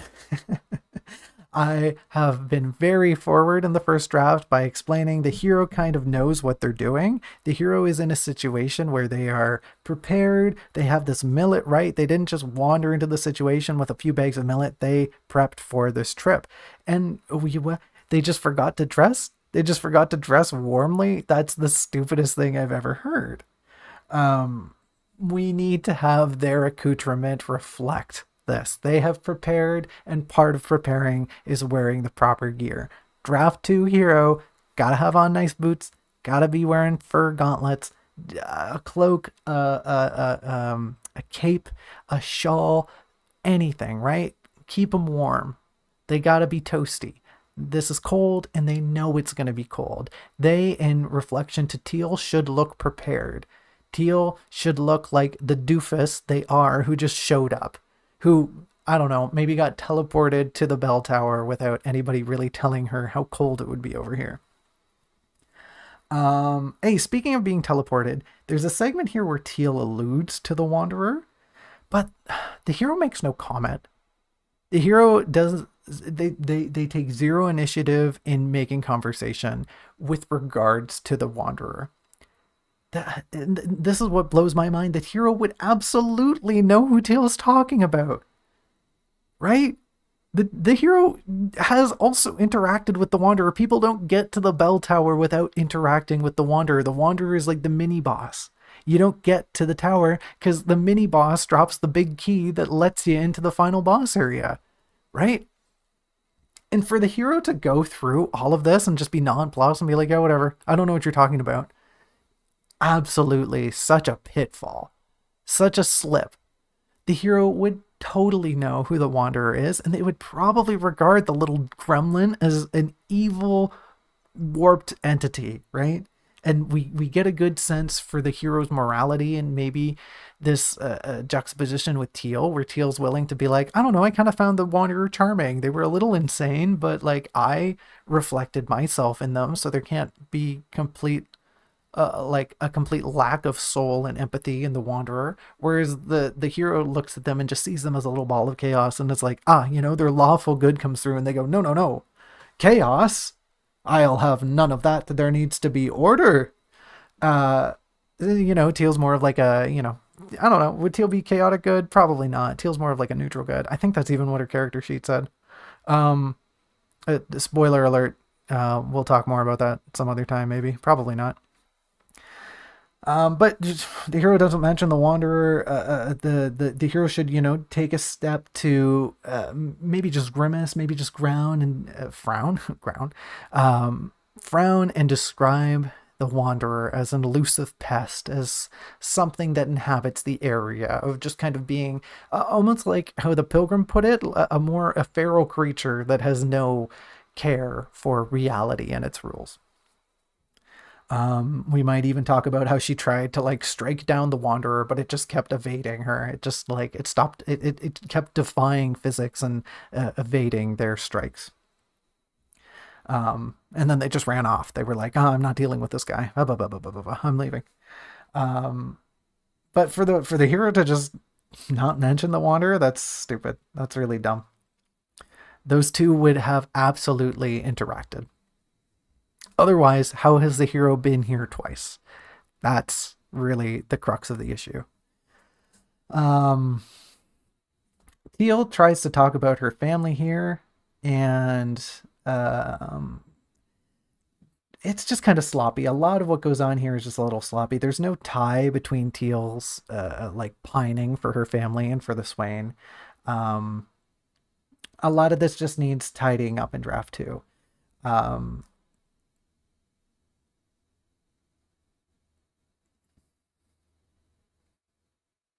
I actually don't know why I have this line written. Teal might react to her thinking of the Swain's fur by stuffing her hand back into her cloak and gripping the handle of her dagger as tightly as possible. I think by me saying that, I'm trying to exemplify that in this moment of consideration for the thing that Teal is longing for the most, right? It's not just her memories, it is what her memories represent. It is the fact that Teal wants to get back to her loved ones more than anything. And most of all, she has this pit in her heart for she knows there's a significant other in her life and she knows that she cares for them. And in this moment of, Teal's a very textural individual, a very sensory oriented individual. And when she's here thinking about their fur, we should have another instance, right? We kind of touched on it earlier, pardon the pun.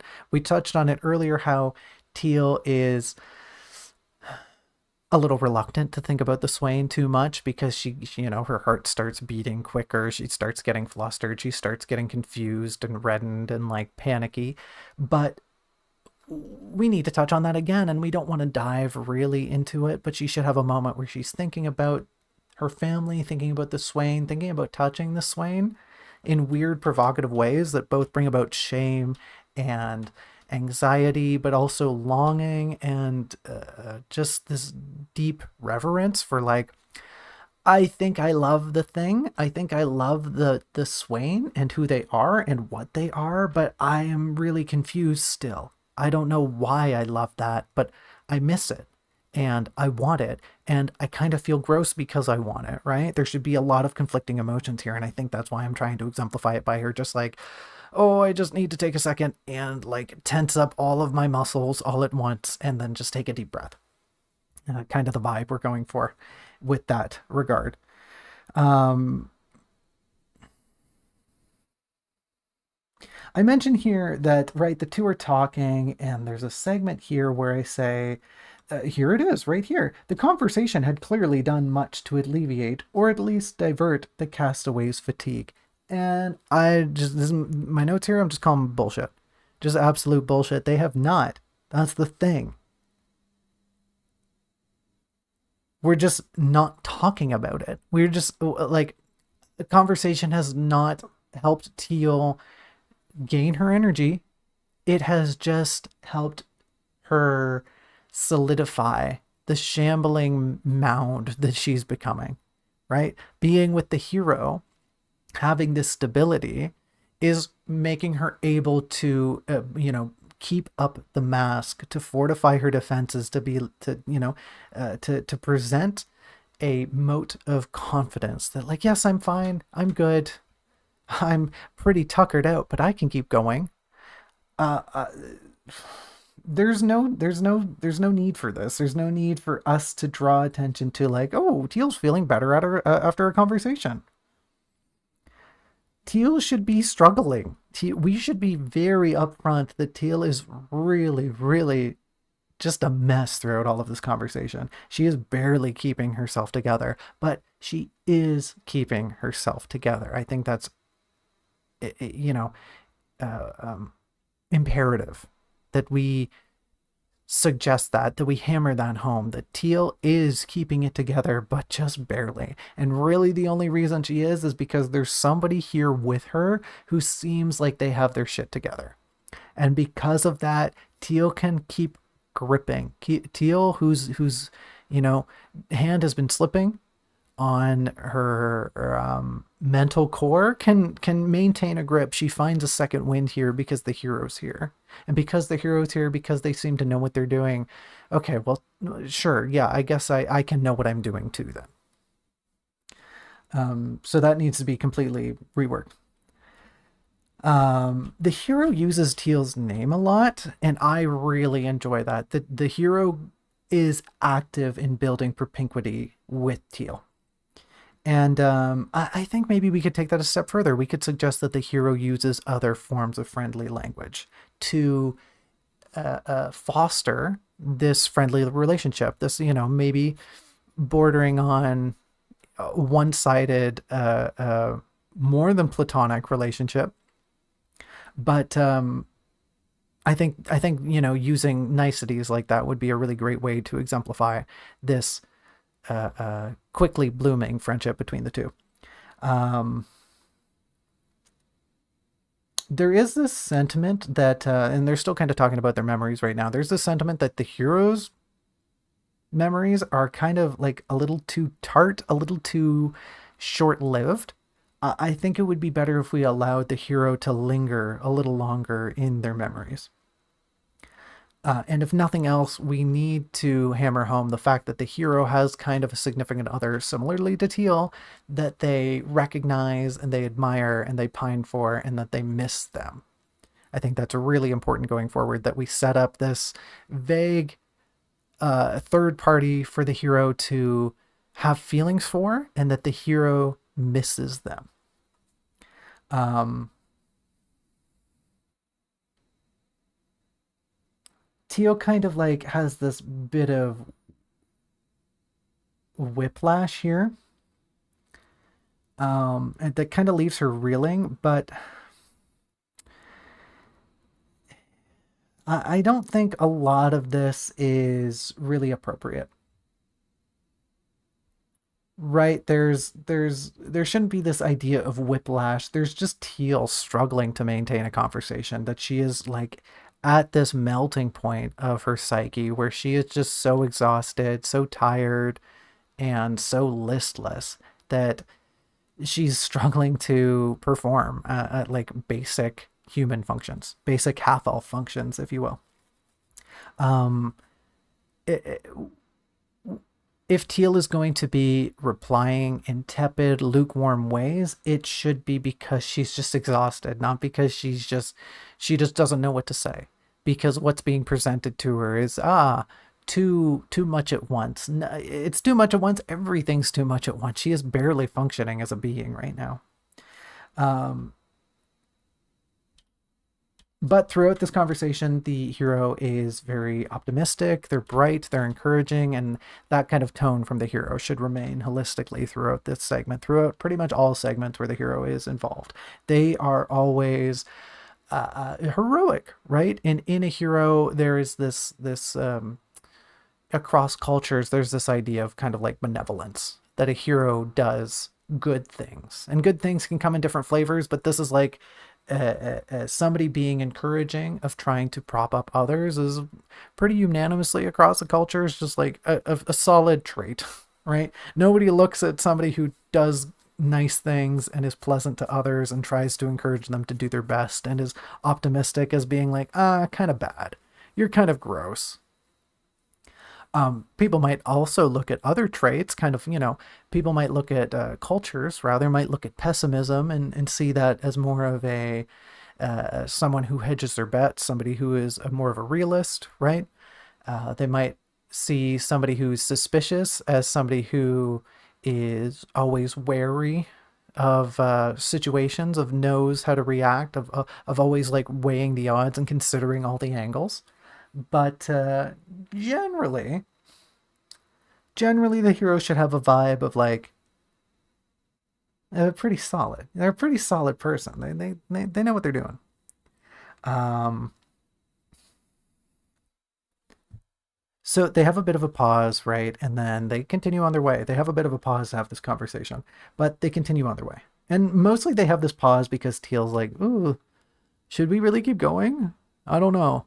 I'm scared, right? Teal has an I'm scared moment, and that's fine. But once they continue on, um, Teal should really get this impression that the hero's directions are becoming more confident.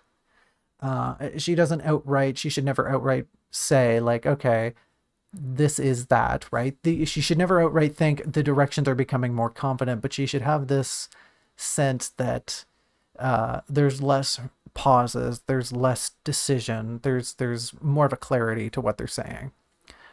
Because as the hero guides the pair towards the bell tower, ultimately what ends up happening is that the hero starts remembering the path, right? Because it's the middle section. It's the when the hero was here previously, the part they remember most vividly is fleeing from the bell tower and those first initial directions they took.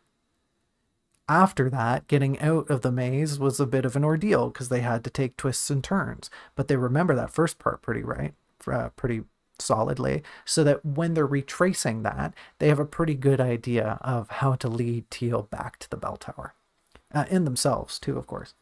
But to outright say it would be false. But like the fact that it's not mentioned at all is kind of silly too. Um, the hero mentions, right, and they're going to start talking about the warden who we're going to meet in the next chapter.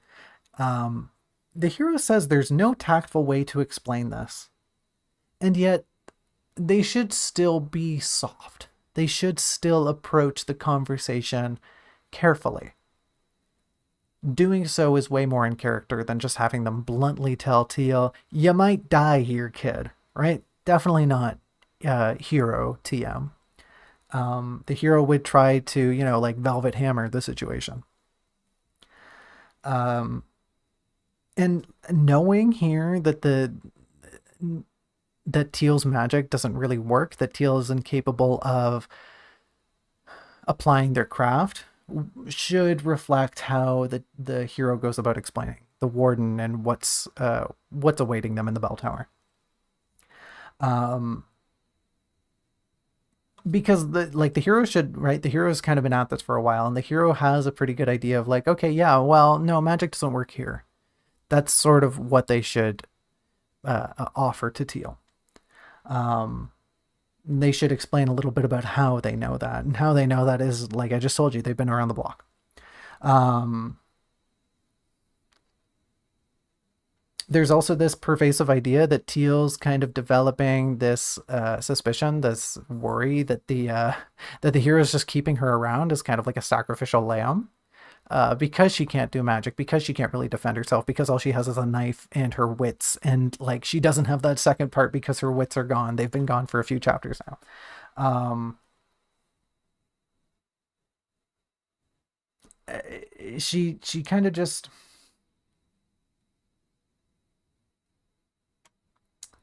jeez.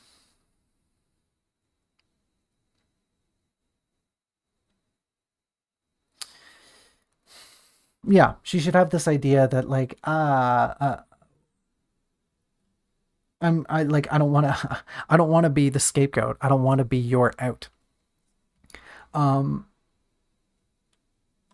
and yet we can't just avoid the issue because it's such a big deal for Teal. It's something that it was going to eat away at her. Even if it's something she thinks and puts aside, she is going to still think of it because it's such a potent reality. It's such a, a doomsday scenario for her that like, oh yeah, I'm just being strung along, and then the hero's going to push me into a fire and then be on their way. Obviously she's going to bring that up to the hero. Like it or not, she's going to bring it up because it's something she would need to voice. Um, and it's here where Teal airs her concerns that the hero should explain kind of their plan. They should be placating Teal and once again involving her actively in their agenda and encouraging her and promising her, right? We come back to this promise that she's capable, that like, I need you here to do these things because I'm pretty sure you can do them because I saw how speedy you were. I saw how nimble you are. I'm pretty sure you can run quickly. Like, if you can just do this thing that I need you to in my plan, I think it'll go off without a hitch. And, I don't think maybe I talk about this, but they can definitely use their own reasoning as like, I am going to put myself in harm's way so that I am giving you the opportunity to go do the thing. And if we pull this off, both of us can get out of here. Both of us can do what we need to do. Right now, none of that, like, it's all just kind of glossed over. The hero gives Teal her plan, and then Teal's just like, okay. And then they go to the bell tower. We need to build this up. We need to build the idea up. We need to build the plan up. We need to we need to build up Teal's worries a little more.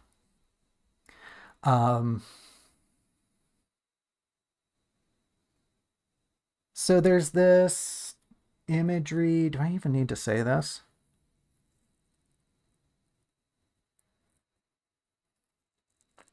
So essentially, they have this conversation. The hero tames Teal's fretting for the time being, and then they move onward. And in this scene, all these notes is saying is that I really like that the hero seems to like grab Teal and push her along.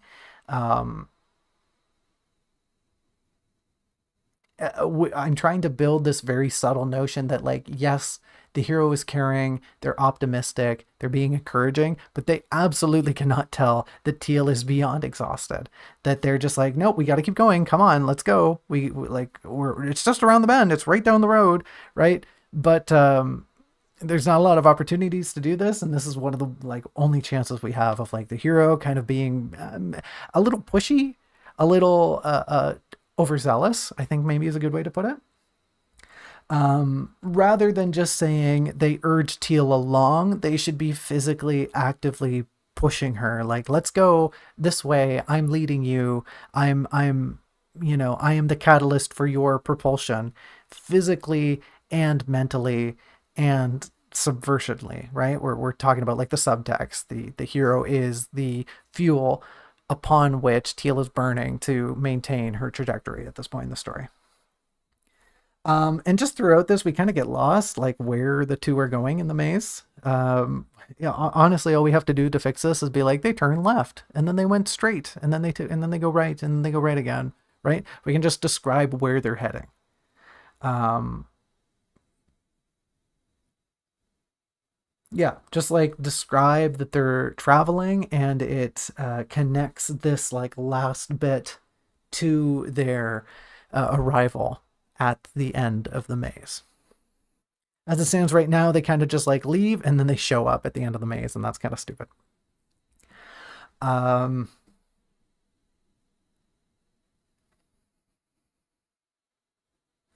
so there's this notion that Teal ends up coming to the realization that the hero knows things. The hero is like not letting Teal in on all the things they're kind of aware of, and Teal should pick up on this slowly throughout their approach towards the belfry.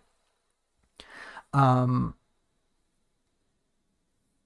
and I want to exemplify that. I want to push that notion forward to suggest that even throughout Teal's madness, even through her exhaustion, her mind is just constantly worrying. Teal never has a point of solace in her brain because it's always just churning something. She's always just chewing on something. She never has a moment of zen in her life because she's always just turning things over in her mind like a rotisserie chicken. Um, she's not, and I want this idea to hint at the fact that Teal's not super intellectual. She's not smart. She's not super wise. She's not knowledgeable, but she reads people. Teal assesses situation really well. Teal is very shrewd. And this is a trait she kind of shares amongst her family, that, most of the Evergardens are very shrewd people. Empaths, I guess we can call them. Maybe like sociopaths, I guess. But Yeah, we don't use many opportunities in this story to build Teal as kind of shrewd, and this should definitely be an example of it, where she's assessing the hero through what they're saying and what they're not saying, and through how they're acting and maybe how they're not acting. Um, and also just to build the idea that yeah, Teal is still thinking about things even though she's out of it. Um, what do we have here? Gosh, we're so close. We're so close to the end, and I've already been talking for 2.5 hours. Let's just keep powering on here, folks. Let's keep trucking. We're almost done, I promise. Um, the hero explains this story, and we're getting to like, oh, the hero's actually been here before. That's kind of what Teal is chewing on here. She's like, I think you know more than you're letting on. And it finally comes up that, oh yeah, the hero's actually been here before. She was here with another companion. That companion fell to the warden. Well, like I said, we'll talk more about the warden in the next chapter. But the hero, uh, when describing their past experience here, doesn't really show a lot of compassion for or like grief for their fallen companion. And we're trying to build this hero up as like a compassionate, heroic individual, and they're just kind of like, yeah, my buddy died, whatever. Which is funny. That's like very subversive, but absolutely not what we want to go for here. We want to build the hero as this, like a paragon. Um, the hero should at least, share some details regarding the individual, build them up as more of a tertiary character, similar to how we build up the hero's kind of loved one. This should even be more than that. This should be like a character that we know of, something that we could ascribe a name to if need be, the hero and the herald or something, right? There should be a connection to this tertiary character, this unnamed unknown that Teal is being told about. And they should have enough weight to them that Teal can envision, Teal can imagine, Teal can feel the grief behind the hero's loss. um they start Sorry, I'm kind of reading my notes. The hero starts talking about their battle with the warden, and it should definitely have this understanding, this pervasive undertone that the hero and whoever they were with were really unprepared. They had no idea what they were going and getting into. Um, and likewise, like I said, there should be more grief. This should be something that weighs on them, that they should have been more prepared, that were they more prepared, were they to have more knowledge of what they were getting into, perhaps the hero wouldn't have lost this other individual. The hero feels kind of guilty about this. The hero is under the impression that, like, no, it was my fault. Had we been prepared, had we have assessed the situation, I wouldn't have lost them. And we need to kind of, I don't think I talk about here, but if we do, then oops, we can just skip over it. But we also need to build this idea that the hero doesn't want to lose another individual. The hero is really invested. The hero is crazy invested because of this guilt in keeping Teal alive, and like ensuring that whatever happens, Teal gets out of the situation okay. The hero, okay, they can envision sacrificing themselves to save another. But if the hero were to lose another, they wouldn't get out of that situation unscathed. They're so invested, they're so like burdened by this grief of loss that for them to uh, uh, um, lose another would be essentially the same thing as losing themselves. And we don't really talk about that at all. Um,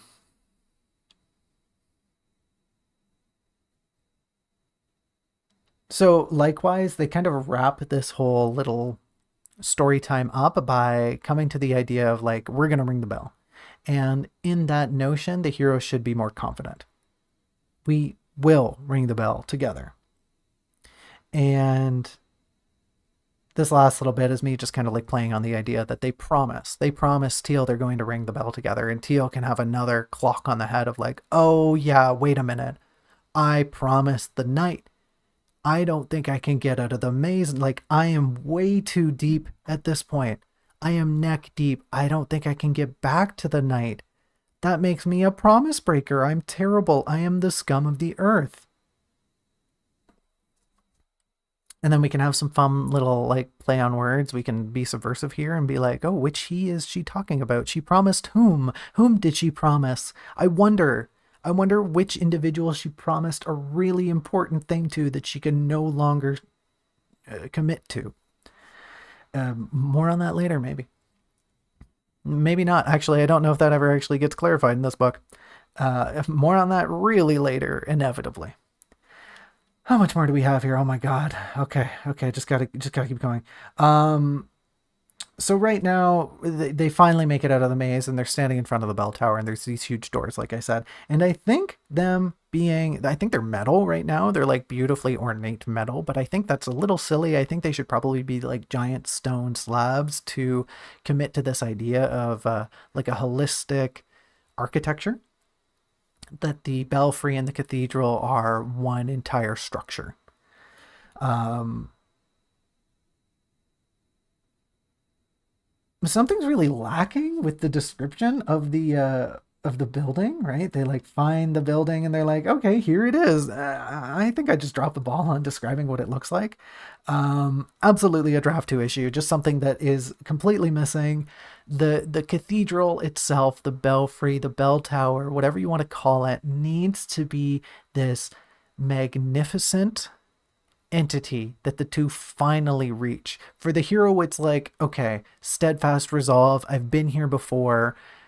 We're gonna do this. I know exactly where I'm headed to. I know exactly what we're doing. For Teal, though, this should be a moment of complete reverence, of just awe and wonder, just stupefied by the the magnitude at which this building is, of as which the entire structure is, and maybe a little bit of terror, maybe being a little scared at like, oh, this place is massive. I don't think this was built by people my size. I shouldn't go in here. I'm a little scared of the building itself, right? And right now it's just like, okay, whatever, the building's there, there's big doors. Head on in. I need to get to chapter 37. It's almost dinner time. I gotta get to chapter 37. Chop chop. Let's go. So that's I just gotta build the building. I gotta actually like plan it out a little bit. Um, we should definitely have a moment here, like before or at the discovery of the bell tower. We should definitely have a moment to reinforce the idea that Teal didn't notice the millet was running out, because that's kind of a big part of this scene. Is that uh, Teal turns to the hero and the hero's like, "Hey, we made it! Thank goodness, because we ran out of millet a while ago. The trail they were using, the trail they were, pinning all their hopes and dreams on of getting them out of here if they got lost, ran out, and the hero, you know, made the call without Teal's approval to head on towards where they assumed the bell tower is, right? And we're adding little cracks into who the hero is. The hero is an imperfect individual. They are a little impetuous. And they went headlong into the situation, knowing they might have gotten Teal and them stuck, but ultimately it paid off. Um, However, yeah, like Teal doesn't even second guess it. Teal's just like, oh, whatever. That's a little silly. Um, we can use the same notion. We can use the same, like, oh, Teal didn't notice because blank, to address why the hero hadn't noticed that Teal's really exhausted, that Teal looks completely dead, that there's like dark bags on her eyes and whatnot. Um, we can kind of we can wave the same hand and be like, okay, well, Teal didn't notice because blank, and the hero didn't notice because blank, because they're both idiots at the end of the day. They're both just big dummies. Um, it's only when they get to the bell tower, when they see how slumped over Teal is, about how like crushed they are by the magnitude and the scale of where they're about to enter, that the hero, it dawns on the hero, oh, Teal, you're not looking so hot. Are you okay? Are you sick? Do you need a minute? Um, so those are two really important things. But what we got to talk about now, what we got to talk about next, is that um, we get to this line, right? We get to this line. Where is it? Where is it here? Um, I must tell you of two things before we enter. I must tell you of two things before we enter. Yeah, I got two things to tell you, honey. One, where the shit is Lacrimosa? What happened to them? What did you do to my little bug? Okay? Can we hash that out, me from the future? Can we figure out what the hell happened to Lacrimosa? Thank you very much. Number two, how Teal? You know Teal? Have you ever heard of Teal? Evergarden? Is she kind of a big deal? How is she feeling? Is she? Can we talk maybe a little bit about how she is feeling right now? This mess of a half elf that we have been talking about for the whole book, and we're just not going to talk about how she's feeling right now on the precipice of her ultimate goal. We're just going to leave that out. We're just going to skim over those details, aren't we? Okay, that's great. That's fine. That's fine. I'm not upset. I'm definitely not angry that we have dropped two of the most important features of the entire book here right before we get to the climax. Thank you, me from the past. I really appreciate how good you are at maintaining a clear and consistent narrative. Your work is just stellar and wonderful.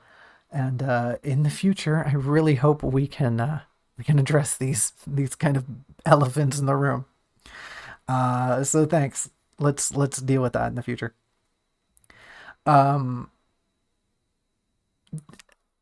let's rattle off the last of these fixes we need to make, and then we can call it a day. We're already over 2.5 hours. Let's try to keep it under three here.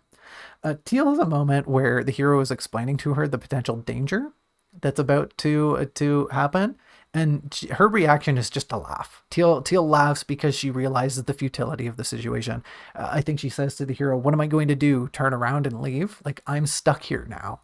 And while I love that she does that, we should we should have this laughter come off as more unhinged.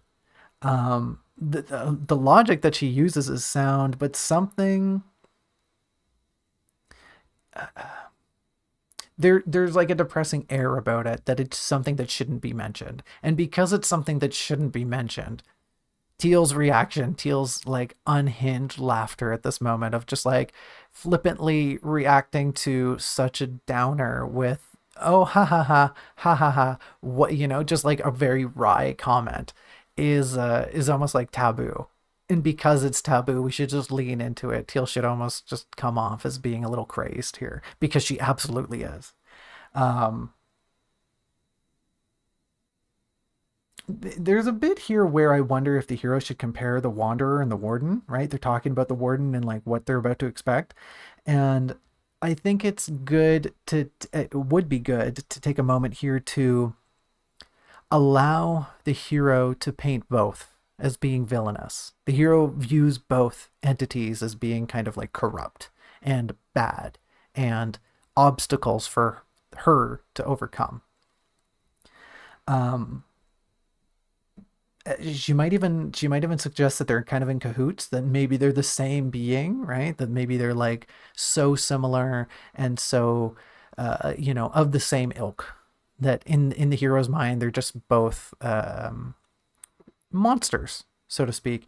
And I kind of want to do that just so that later on, when Teal has a much more empathetic response to both of them, that we can show that Teal, isn't better than the hero, but has a much more nuanced sense of like what being is and what constitutes being good and being evil and, being a monster.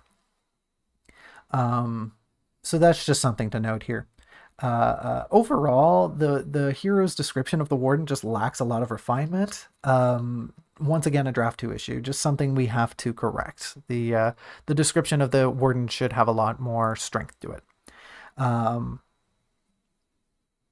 the hero also has a pause here where they suggest that they might fall, right? They say like, "If I fall," but like, why do they do that? Uh, I don't think they would be coy about that kind of thing, right? Given how they've been to Teal, given their sentiments regarding keeping Teal safe, right? Regarding their guilt, like we talked about. I don't think they would be coy about this. They would just say, like, listen, if I fall in battle, get your ass out of there, okay? Bip, bop, bip. They would be very upfront about this sort of information. Um, very commanding too. Very like, Teal, if this happens, you have to do this because this is how I feel about the situation.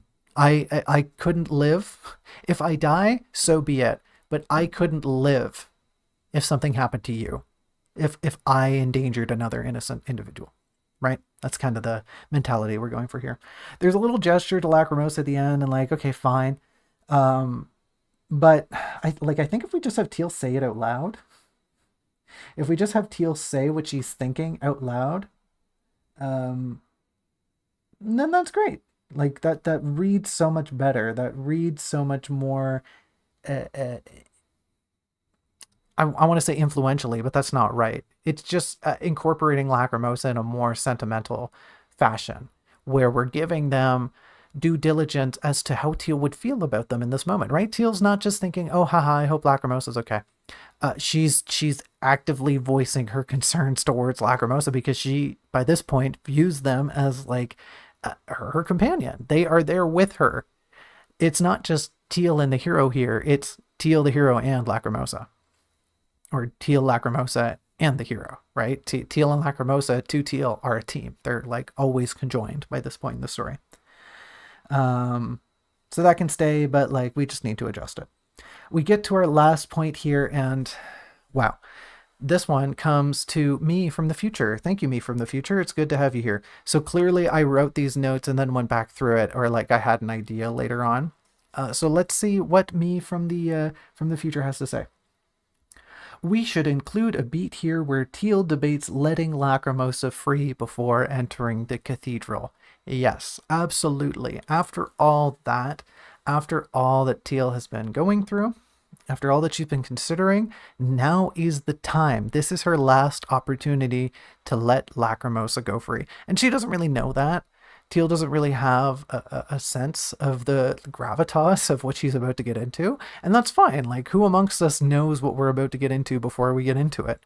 Things in hindsight are always much clearer than they are in foresight.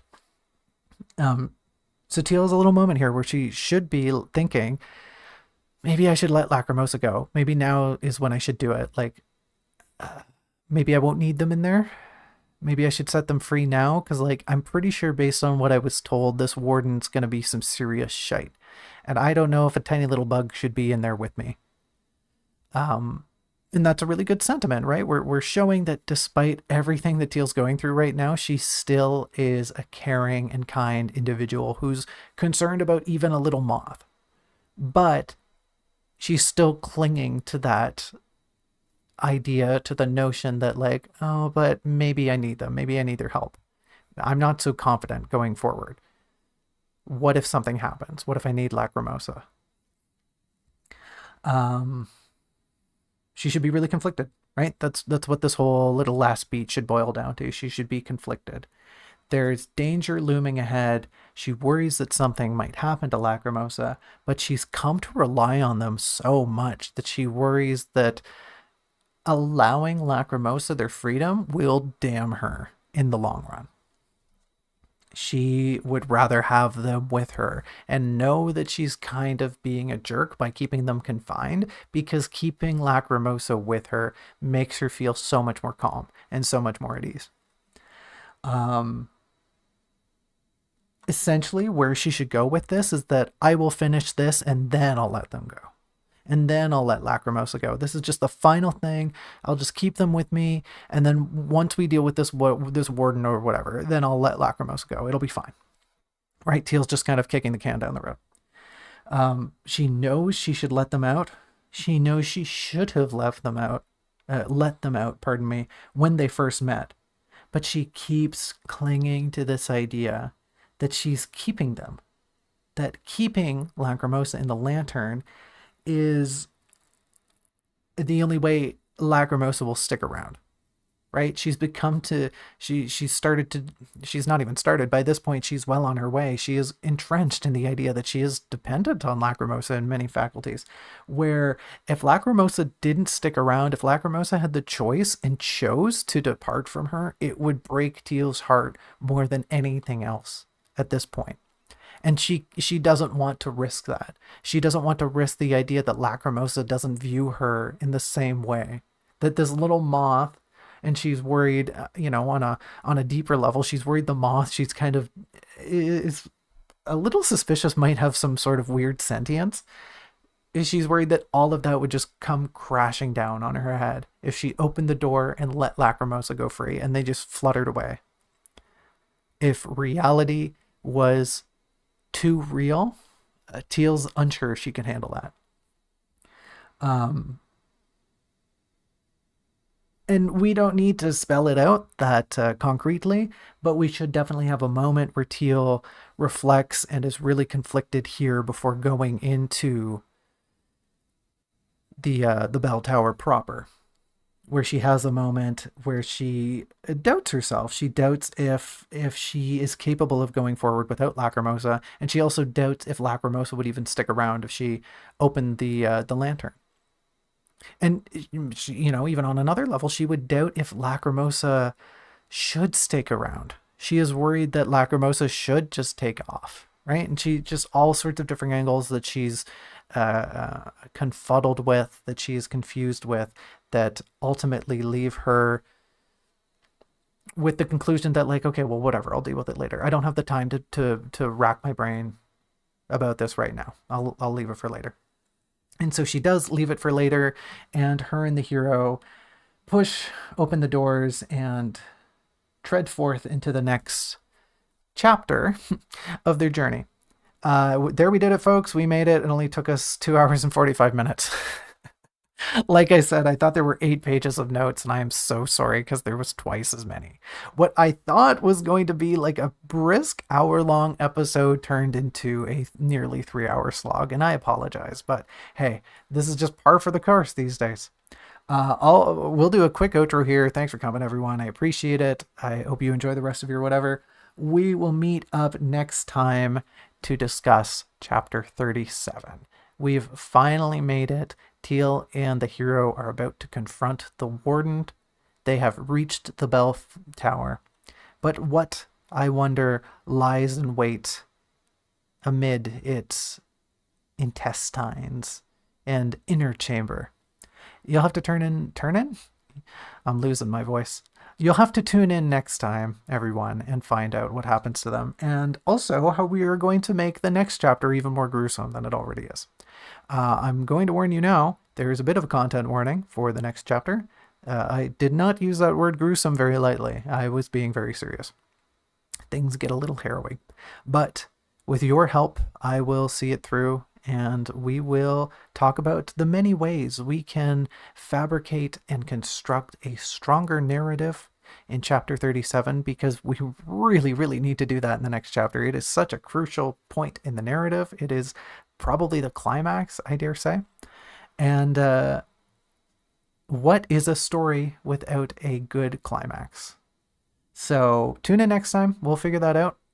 For now, though, thank you for coming, and I'll see you next time. Bye-bye.